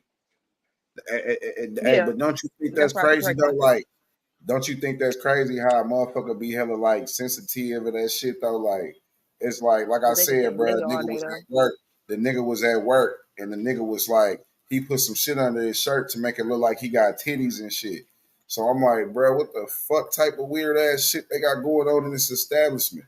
But let me put something in my pants or something and walk around like I just got a big ass dick or something, nigga. They gonna be walking trying to fire a nigga or press charges for some weird shit. Like, but y'all can let this nigga do this weird shit though. Man. He can do this weird shit though. You see what I'm saying? Yeah. Nigga can do the weird shit. And then they'll say it's because of his sexuality, but we have whole ass females with the literal born with these parts, but we can't lift our shirt up and do no weird ass shit or push it. Like we can't do that. Like what? That's weird. That's weird as fuck. The bathrooms. So we just gonna let. I ain't even gonna let her. Like we stretching this shit. We stretching it. They like, all right, man, it's gonna be a long day, man. We gotta do blase, blase. We'll wipe the wham. Stretch out. Let's get some good stretches in. Everybody touch their toes. Here this nigga come. Everybody touch them toes. Nigga, what? Bruh, come on, bruh. Like, oh my god, who giving this nigga the permission to be on weirdness, bruh? Like, we don't specialize in that type of time. Like, that's weird as fuck. Like, we don't specialize in that type of time. How is it that it's cool when they do it? It's a problem when I do it. Mm-hmm. Man, It's a problem if we let all right, everybody bend over. Yeah, bend that shit over, baby. Hey, Mr. Mac, could you excuse me? Come here. What you mean, bro? The sexual harassment. Sexual Yeah, see harassment. that there you go. What? So you gonna say something to me, but you ain't say something to this nigga when they say bend over, everybody stretch and let's touch our toe. This motherfucker say, yeah, everybody touch them toes. Nigga, that's the same shit. Yes, it is. Absolutely. Me merely saying, hey, they like everybody bend over, touch your toes. Yeah, baby, bend over and touch them toes. That's the same as that nigga saying everybody touch them toes. But since I said it, it's cool when they do it. It's a No, it problem ain't when I. cool. It's not cool. Because it's like, come on, man. It's the same shit. It don't matter what sex you're talking about. It's sexual harassment. Come on, man. That's still a form of sexual harassment. Why the fuck is this nigga telling? He sure ain't telling no woman in here to touch their toes. He's gay. He ain't telling no woman to touch their toes. He ain't telling no woman to go and touch the toes. Mm-hmm. He telling us niggas. He talking to some niggas. But it's cool when they do. That's fucked up. That's sexual harassment. At its finest. Mm-hmm. Stop it with the Putting shenanigans, man. things in your chest to make you look like you got titties. That's sexual harassment. That is, bro. Why is you walking around like you got a brassiere, bro? Like you got a bosom, bro. Like you have breasts, bro. It's also at work. You know, there is that clause, you know, you can't present yourself where it's a distraction. Come on, that's man. weird. Niggas try to get their work in, they got to focus on what they doing. A motherfucker parading through with things that make him look like he had titties. It's a distraction as well as sexual harassment. It's crazy. It's only a problem when them and the women are uncomfortable. Like, let the shit they put on TV for kids, that's sexual harassment. Mm-hmm. That's just my mama. Somebody was just telling me about the Disney. I think it was Disney. They have a section of transgender or something like that. Like that's crazy. Well, why are we showing that to kids? That's sexual harassment. Man, that shit is weird. I ain't gonna lie. A nigga to it, like I said, even with the bathroom situation, like how is it that okay, people have a preference and they are what they are. It's a transgender. He's a man, yet he identify as a woman, but he has not did a procedure. He still has man parts. He still has a penis. You know what I mean? How is it that y'all can let a person like this go in the bathroom with my daughter though? Or my son. Like they don't be not like that. They're not predators to y'all. Like they don't. It ain't no trans predators. There's straight predators and shit like that. They don't fall in the category for them. Like that shit's crazy to me. They don't consider that. It is what it is. Oh yeah, we been know about Trey Songz, Neo. We been know about them niggas, but they still wondering about them. Oh, Trey Songz, yeah, he talking about which one of y'all? He talking about some niggas. He ain't talking about no woman.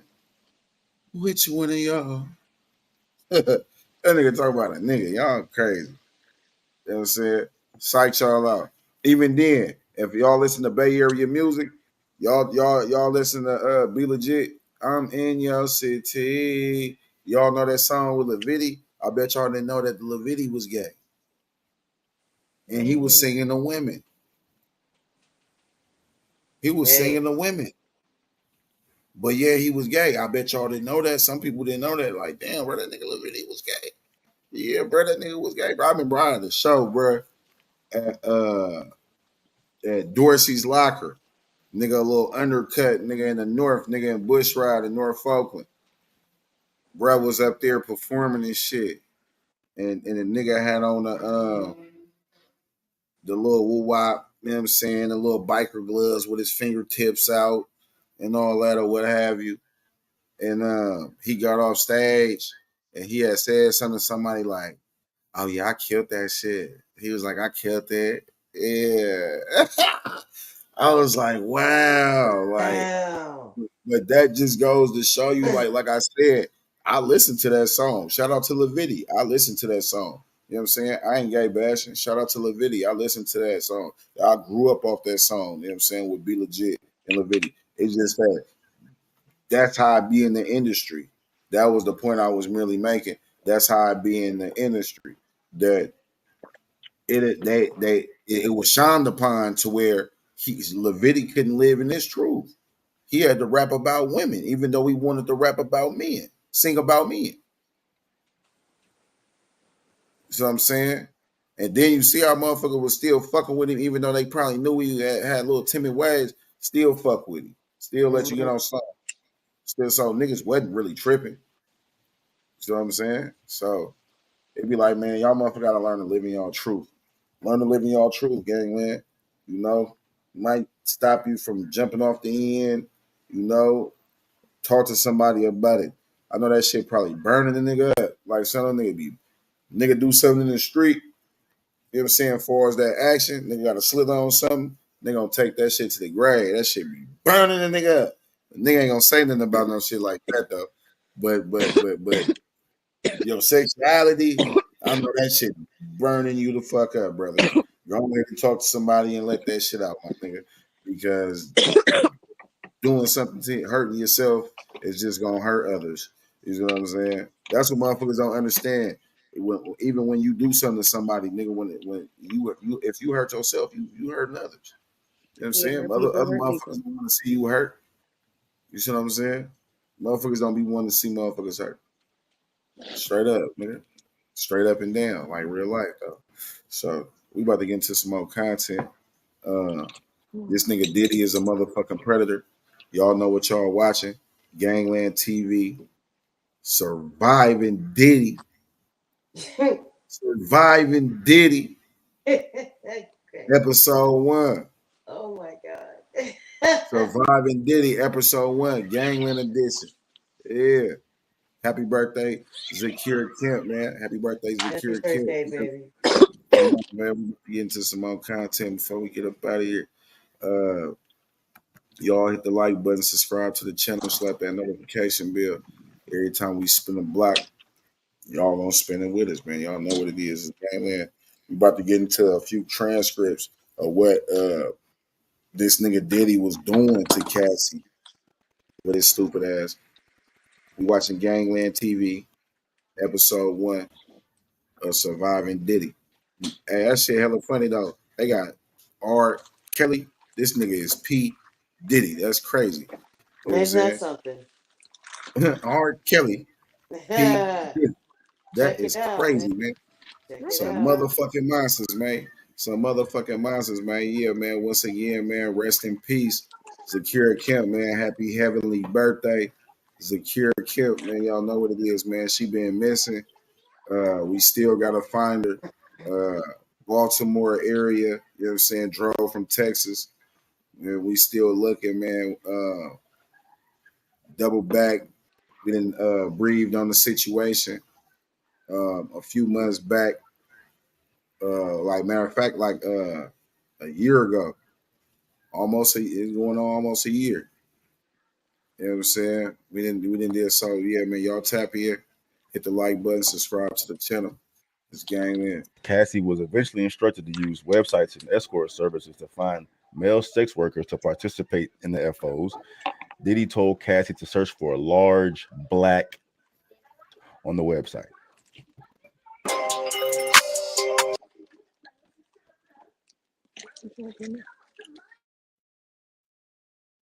Wait a minute. Did he say I told Cassie to find a large black?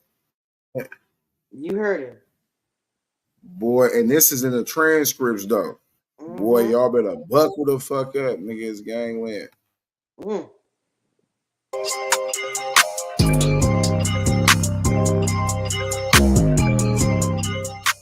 Hey, Diddy needs to be locked the up. You hear me? Real talk, man. I'm sure a lot of y'all have seen the story, heard the story. Cassie, she shot some nasty allegations towards Diddy, bro. Nasty, dog. And only one day later, it's all settled in court. What's that mean? Diddy did all of that, bro. All of it, bro. I don't give a damn, bro. There's no way in hell you gonna drag my name through the mud like this publicly and we gonna settle this in court. Nah, we doing a whole Johnny Depp 2.0, bro. But you lying, we taking it to court. I'm gonna clear my fucking name, bro, with the that's in this complaint. I saw the summary of what she accused Diddy of, brother. Reading the actual complaint that was filed for court, man, like the cat's already out the bag, bro. All it takes for somebody to deep dive into what's on the complaint, and you can see how much of a monster Diddy is, bro. You know what I'm saying? Like, this fool need to be canceled. Don't nobody need to be supporting this man in any form or fashion, bro. I'm gonna read through some of this, and it's pretty graphic. Not pretty graphic. It's extremely graphic. So viewer discretion advised. It says Diddy raped Cassie in her home, and after she tried to leave him, often punched, beat, kicked, and stomped Cassie, resulting in bruises, burst lip, black eyes, bleeding. Blew up a man's car after he learned dude was romantically involved with Cassie. He forced Cassie to engage in sexual acts with male sex workers while he masturbated, recording it. Ran out of his apartment with a firearm in pursuit of a rival industry exec whom he learned was nearby. Demanded Cassie to carry his firearm in her purse just to make her uncomfortable and demonstrate how dangerous he was, and introduced Cassie to a lifestyle of excessive alcohol and substance abuse, and required her to procure illicit prescriptions to satisfy his own addictions, bro. So the complaint initially describes how everything came to be. Diddy's 37, Cassie's 19. It's Diddy. She's Cassie. He's the boss. She's trying to get on and shit. He signs her the bad boy, 10-album contract or whatever. She just wants to keep it professional. She has a man, but Diddy wants her, so he goes after her and does everything within his power to do it. He's 20 years older than her. He's predatory as fuck, manipulative as fuck, right? Holds his power against her. If she don't do what he wants, then her opportunities will be taken away, and she's easily manipulated because it's fucking Diddy, bro. It's Diddy. So like, he forced her to do drugs and shit. She had a man, right? He controlled everything, bro. Like, he controlled the network, he controlled her personal life, controlled her career life, bro. Like, he got to the point where her medical records were sent to him. You know what I mean? Like, he controlled every fucking avenue of her life, and she was fucking locked in for however long it was. They summarized how that came to be in the complaint, but eventually, Diddy gets her, right? And that's when the nasty shit started going on. So,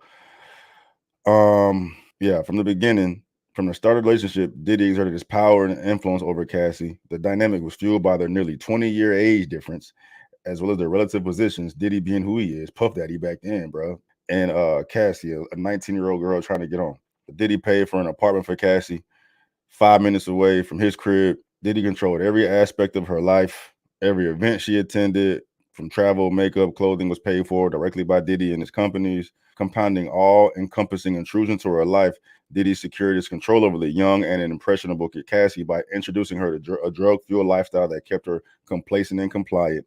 He introduced her to opiates 2008 and would often have pills and drugs out in the open like candy. Upon information and belief, Combs had been addicted to painkillers and took ecstasy all the time. At first, Cassie was given prescriptions by Diddy, but then he would run out, and he forced Cassie to go find her own prescription, do it in her name to sustain his desire to take pills, and he had her take it as well.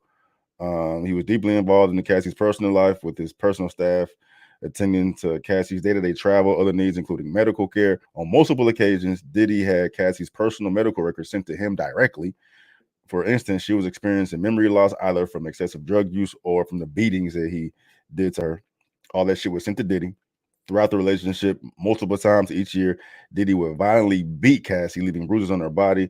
After every instance in which he beat Cassie, Diddy used his money and power to orchestrate extensive efforts to hide the evidence of his abuse, including by hiding Cassie in hotels for days at a time until her bruises would heal.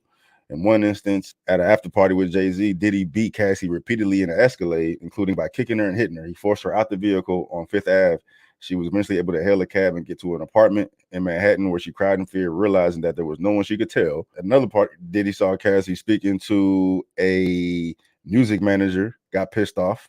She had hoped speaking to the manager would allow her to further grow her career, and Diddy would be happy for her, but instead he became angry, pulled her out the club, took her to the car, beat her, pushing her in the corner of the vehicle, stomping on her face. Diddy's security staff tried to stop beating him, but was unsuccessful. When the car arrived at Diddy's residence, Cassie attempted to run away, but Diddy followed her and proceeded to kick her in the face. Cassie was bleeding profusely and was ushered into Diddy's home where she began to throw up from the violent assault. Upon recognizing the damage he had done, Diddy panicked and forced his staff to bring Cassie to his hotel suite, where she was required to stay for a week. During that stay, as her injuries healed, Cassie began to realize Diddy's tremendous loyal network not only knew about and witnessed his assault, but also that these witnesses were not willing to do anything meaningful to stop Diddy's behavior. Shit sound like R. Kelly all over again, bro. She recognized she was powerless and that reporting Diddy to the authorities would not alter Diddy's status or influence, but would merely give Diddy another excuse to hurt her. Diddy forces Cassie into sexual trafficking. While in New York City, Diddy told Cassie that he wanted to engage in a fantasy he called voyeurism. Diddy told her that it would turn him on if he saw her with another dick. First time Diddy hired a man and brought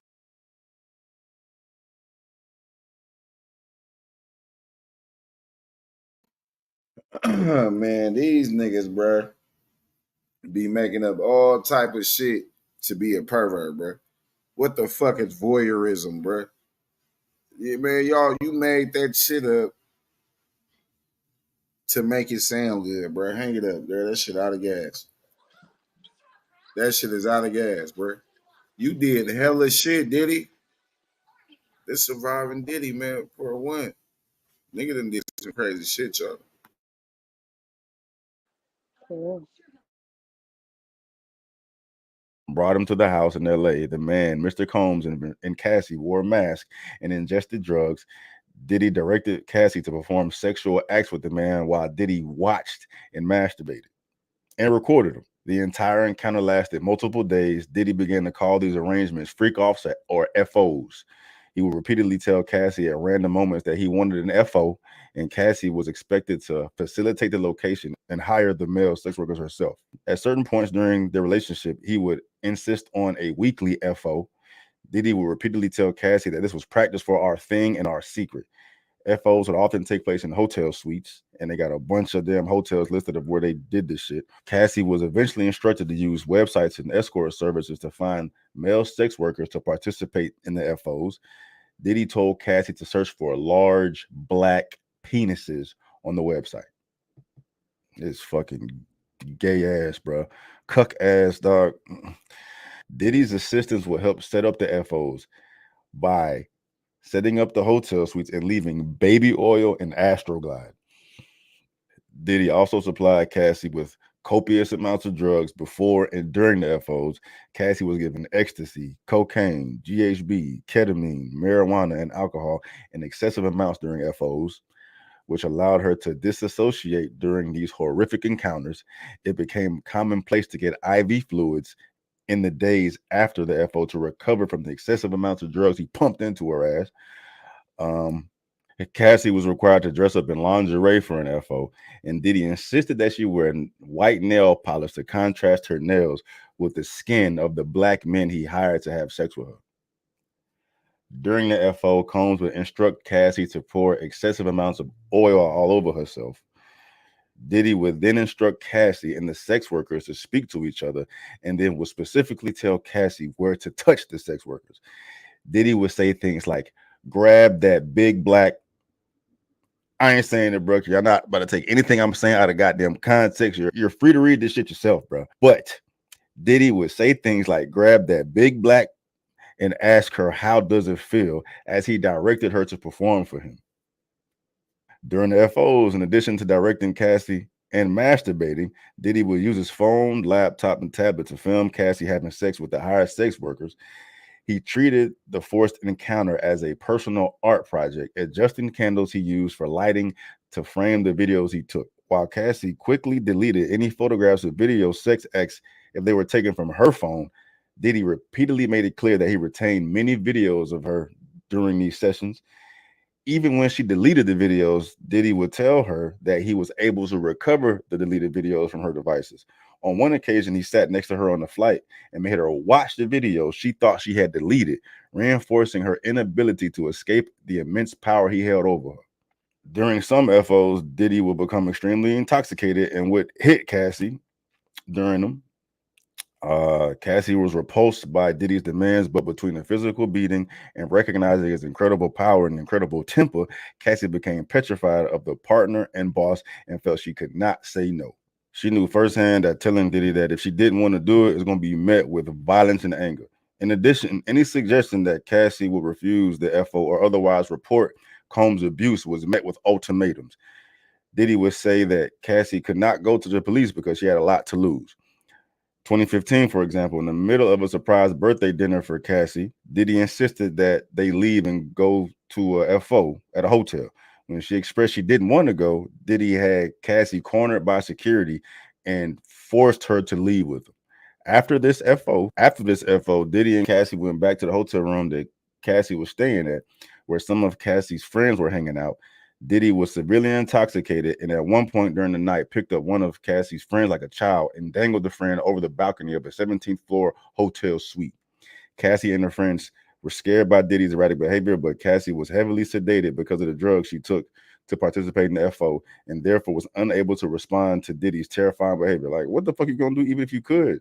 Even if you was able, even if you was sober, what the fuck you gonna do? You gonna do whatever the fuck you want. Anytime she wanted to create distance between her and Diddy, he used his power networks to get her back.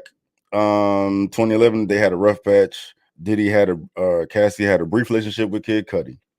Diddy returned from a trip, demanded that Cassie do a FO with him. She did. During that FO, he went through her phone and saw messages between her and Cudi. Went crazy. Says Combs became enraged and proceeded to place a manual corkscrew between his fingers and lunged at Cassie. I don't know what that means. I'm assuming it's like an assault. Cassie ran away to stay at Kid Cudi's home to escape. Soon thereafter, one of Diddy's staff members told Cassie that he needed to talk to her, even though Diddy was enraged. Feeling like she could not escape Diddy and his network of enforcers, Cassie returned to Diddy. He hit her several times and then kicked her in the back as she tried to run out the door. She went home to Connecticut, where her mother took pictures of the bruises Mr. Combs had left on her. And in February 2012, during Paris Fashion Week, Combs told Cassie that he was going to blow up Kid Cudi's car and that he wanted to ensure that Kid Cudi was home with his friends when it happened. Around that time, Kid Cudi's car exploded in his driveway. So lots of abuse, some much more abuse documented in the complaint. 2017, 2018, Cassie became desperate to leave Diddy and his abuse. She recognized that if she stayed with him, she would never, ever be able to have a successful career or ever be physically and mentally safe. She therefore became determined to completely break away from Diddy and his cycle of abuse and made concerted efforts to avoid him. In 2018, she joined Diddy for a dinner at an Italian restaurant in Malibu, California, where she believed she would have a discussion about concluding their relationship for good. After dinner, Diddy and Cassie returned to Cassie's home, which was paid for by Diddy. Diddy forced himself into her apartment and tried to kiss Cassie. She told him to stop and attempted to push him away. Diddy forcibly pulled off Cassie's clothing, unbuckled his belt, and proceeded to assault Cassie while she repeatedly said no and tried to push him away. Soon thereafter, Cassie took steps to completely separate herself from the longtime abuser, including by leaving the home that he paid for and returning the car he purchased her. Despite moving away, Cassie's address was posted online in 2019, leading to fears for her safety. Cassie was under immense duress during the months after Diddy raped her, took all steps possible to entirely remove herself from the abuser's ambit, including entering into contracts to end her record deal with Bad Boy Entertainment. But moral story is that Diddy did that shit. He did all of it, bro. And of course, he ain't got no shame about it, man. He feel like he untouchable, bro. He been untouchable this goddamn long. He ain't done much more crazy than this, I'm sure. That's all I got to say. We have decided to resolve this matter amicably. I wish Cassie and her family all love. I wish Cassie and her family all the best. Love, bruh. Just paid her some hush money, bro. That's it. That's it, bro. Like I said at the beginning, bro, that motherfucker need to be in jail. Lock the hell up, bro. Predatory than a motherfucker, bro. It's R. Kelly 2.0. You know what I'm saying? Got her when she was 19. little child back then, and they don't tell them what else is much motherfucker been doing, bro. All these motherfuckers are demons, bro. Demons, dog. But he did that shit.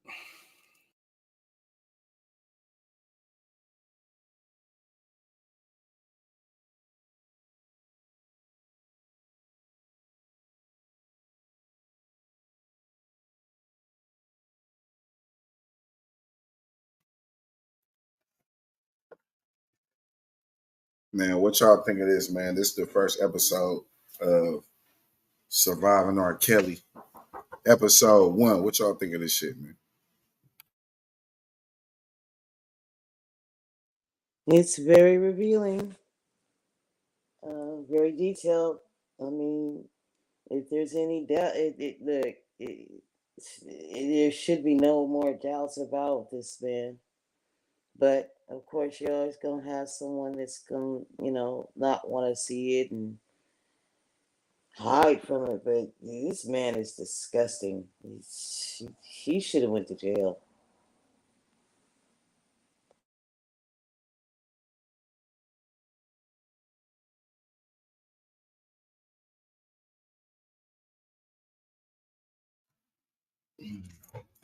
What you think, Yanni?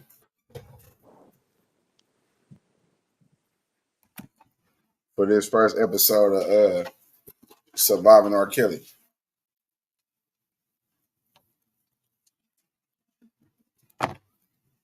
She over there wounded. Yeah. She over there wounded. Hey, look, Gangland, we about to hit the clubhouse. Y'all hit the like button, subscribe to the channel, slap that notification bell. We're going to be on part 2, Surviving P. Diddy, episode 2, tomorrow morning. Y'all tap in. Happy birthday, Zakira Kemp. And it was somebody else's birthday, too, earlier. Y'all got to catch the show we did earlier. It was somebody else's birthday, too. I forgot, but happy birthday to you, too. You know what I'm saying? So, yeah, man, y'all know what it is. Hit the like button, subscribe to the channel, slap that notification bell, download the Clubhouse app, and find the real Gangland TV. You will see that icon right here that's blinking right here, or the one in the right top corner, Gangland TV. Look for that icon. So y'all tap in, hit the like button, subscribe to the channel. I appreciate y'all in this Gangland.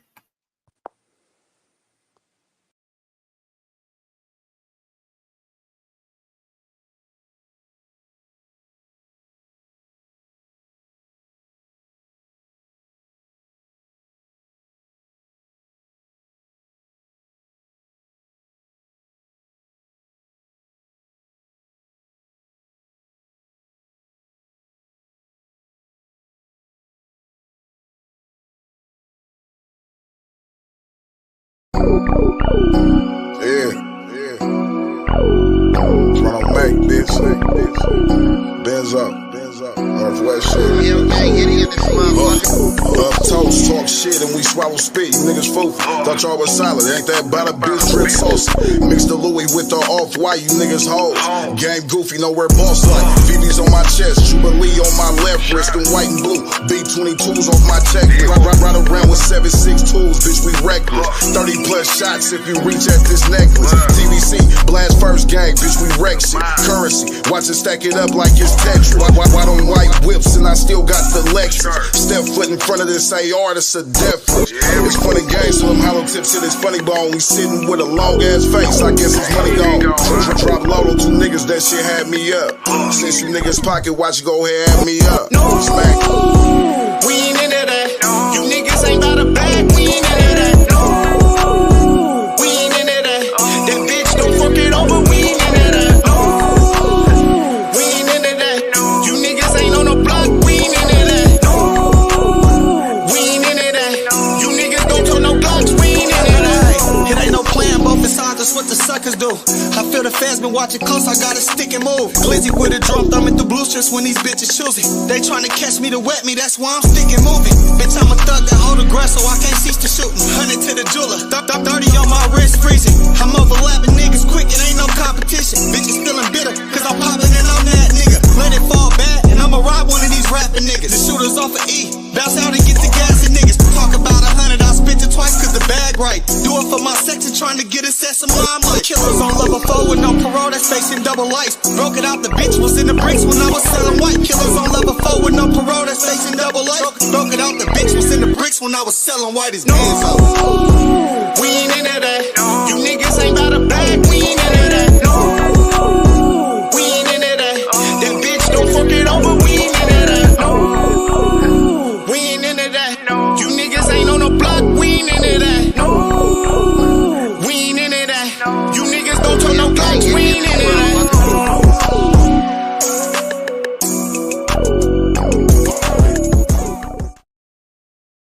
You gotta play that jump back right quick. I got fever. They don't like how I got that shit on the mud so fucking greasy and fast. I did that shit without a helping hand. Close your eyes.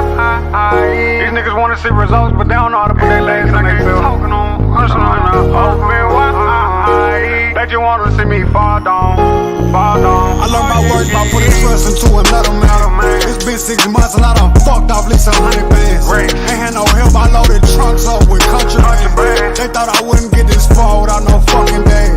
I cut off hands, you try to reach up in this fucking bag. I lost my cousin, that shit hurt me, that shit made me sad. I thought these hoes could make me happy, they just made me mad. I learned the hard way by accepting niggas helping hands. Watch me pull up with that top down, I got guap, no. Playing, he get shot down, he get shot down. Playing with them blacks now, with them blacks now. These diamonds, we got rocks now, big old rocks now. It's been a while, forgot who I was. I had to go back to my old ways, off them drugs. I swear I learned that shit the hard way, it ain't no love. I tried to feel you, but I'm heartless. I tried to love you, but I'm heartless. Pour that money. I had to take all the jewelry off. Remember how that shit felt. Close your eyes. You know how you feel when you get it out the mud. Boss, in my house, it wasn't off. I had them drugs, girl. Fuck me off. Thought that was my dog. It ain't no love, that ain't piss me off. I can't do no talking, bitches up there. Who you is? You know who you is. You can't be fucked with. Top down, we got guap now. Nigga playing, he get shot down. He get shot down. Nigga playing with them blocks now, with them blocks now. All these diamonds, we got rocks now, big old rocks now. 100,000 in my black tee. In my jury, bitch, I'm bustin', they won't taste me. Had to stay up off the radar in these streets, we live in tax free. Got 250 on that dash right now, I'm speeding, they can't catch me. I got your bitch inside this pen, I'm fucking gripping on her ass cheek. Made $50,000 this whole month, I spent that last. I bet $1 million, ain't no rapper who gon' pass me. I made 100 off this rap shit, but I'm jugging through these bags. Remember times when I ain't having, now I pull up with the top down, with the top down. They go playin', he get shot down, he get shot down. They go playin' with them blocks now, with them blocks now. All these diamonds, we got rocks now, we got rocks now. Watch me pull up with the top down, I got guap now. They go playin', he get shot down, he get shot down. They go playin' with them blocks now. All these diamonds, we got rocks now, we got rocks now. Oh yeah, yeah, yeah. Top down, with the top down. Goddamn, it feels so good, you know who the fuck I am. With them rocks now, with them blocks now. They go Niggas know me, been off the points like back when. Gang in the field, bitch, we be something like the Pac-10. Gangland, we around this motherfucker, back. Oh, man, bitch, stand on that. To the head, I'll show a nigga's feelings. My 9th and Wood nigga, up the street from the village. We ain't into that. You niggas don't turn no blocks. We ain't into that.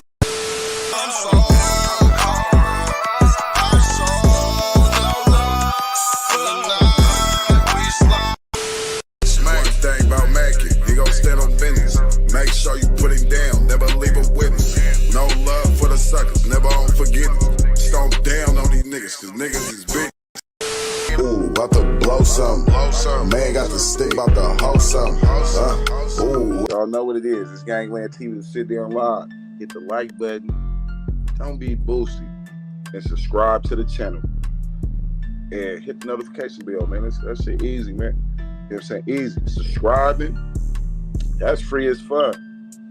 Hit the notification bell. That's free as fuck. You know what I'm saying? Come on, man. That shit's free.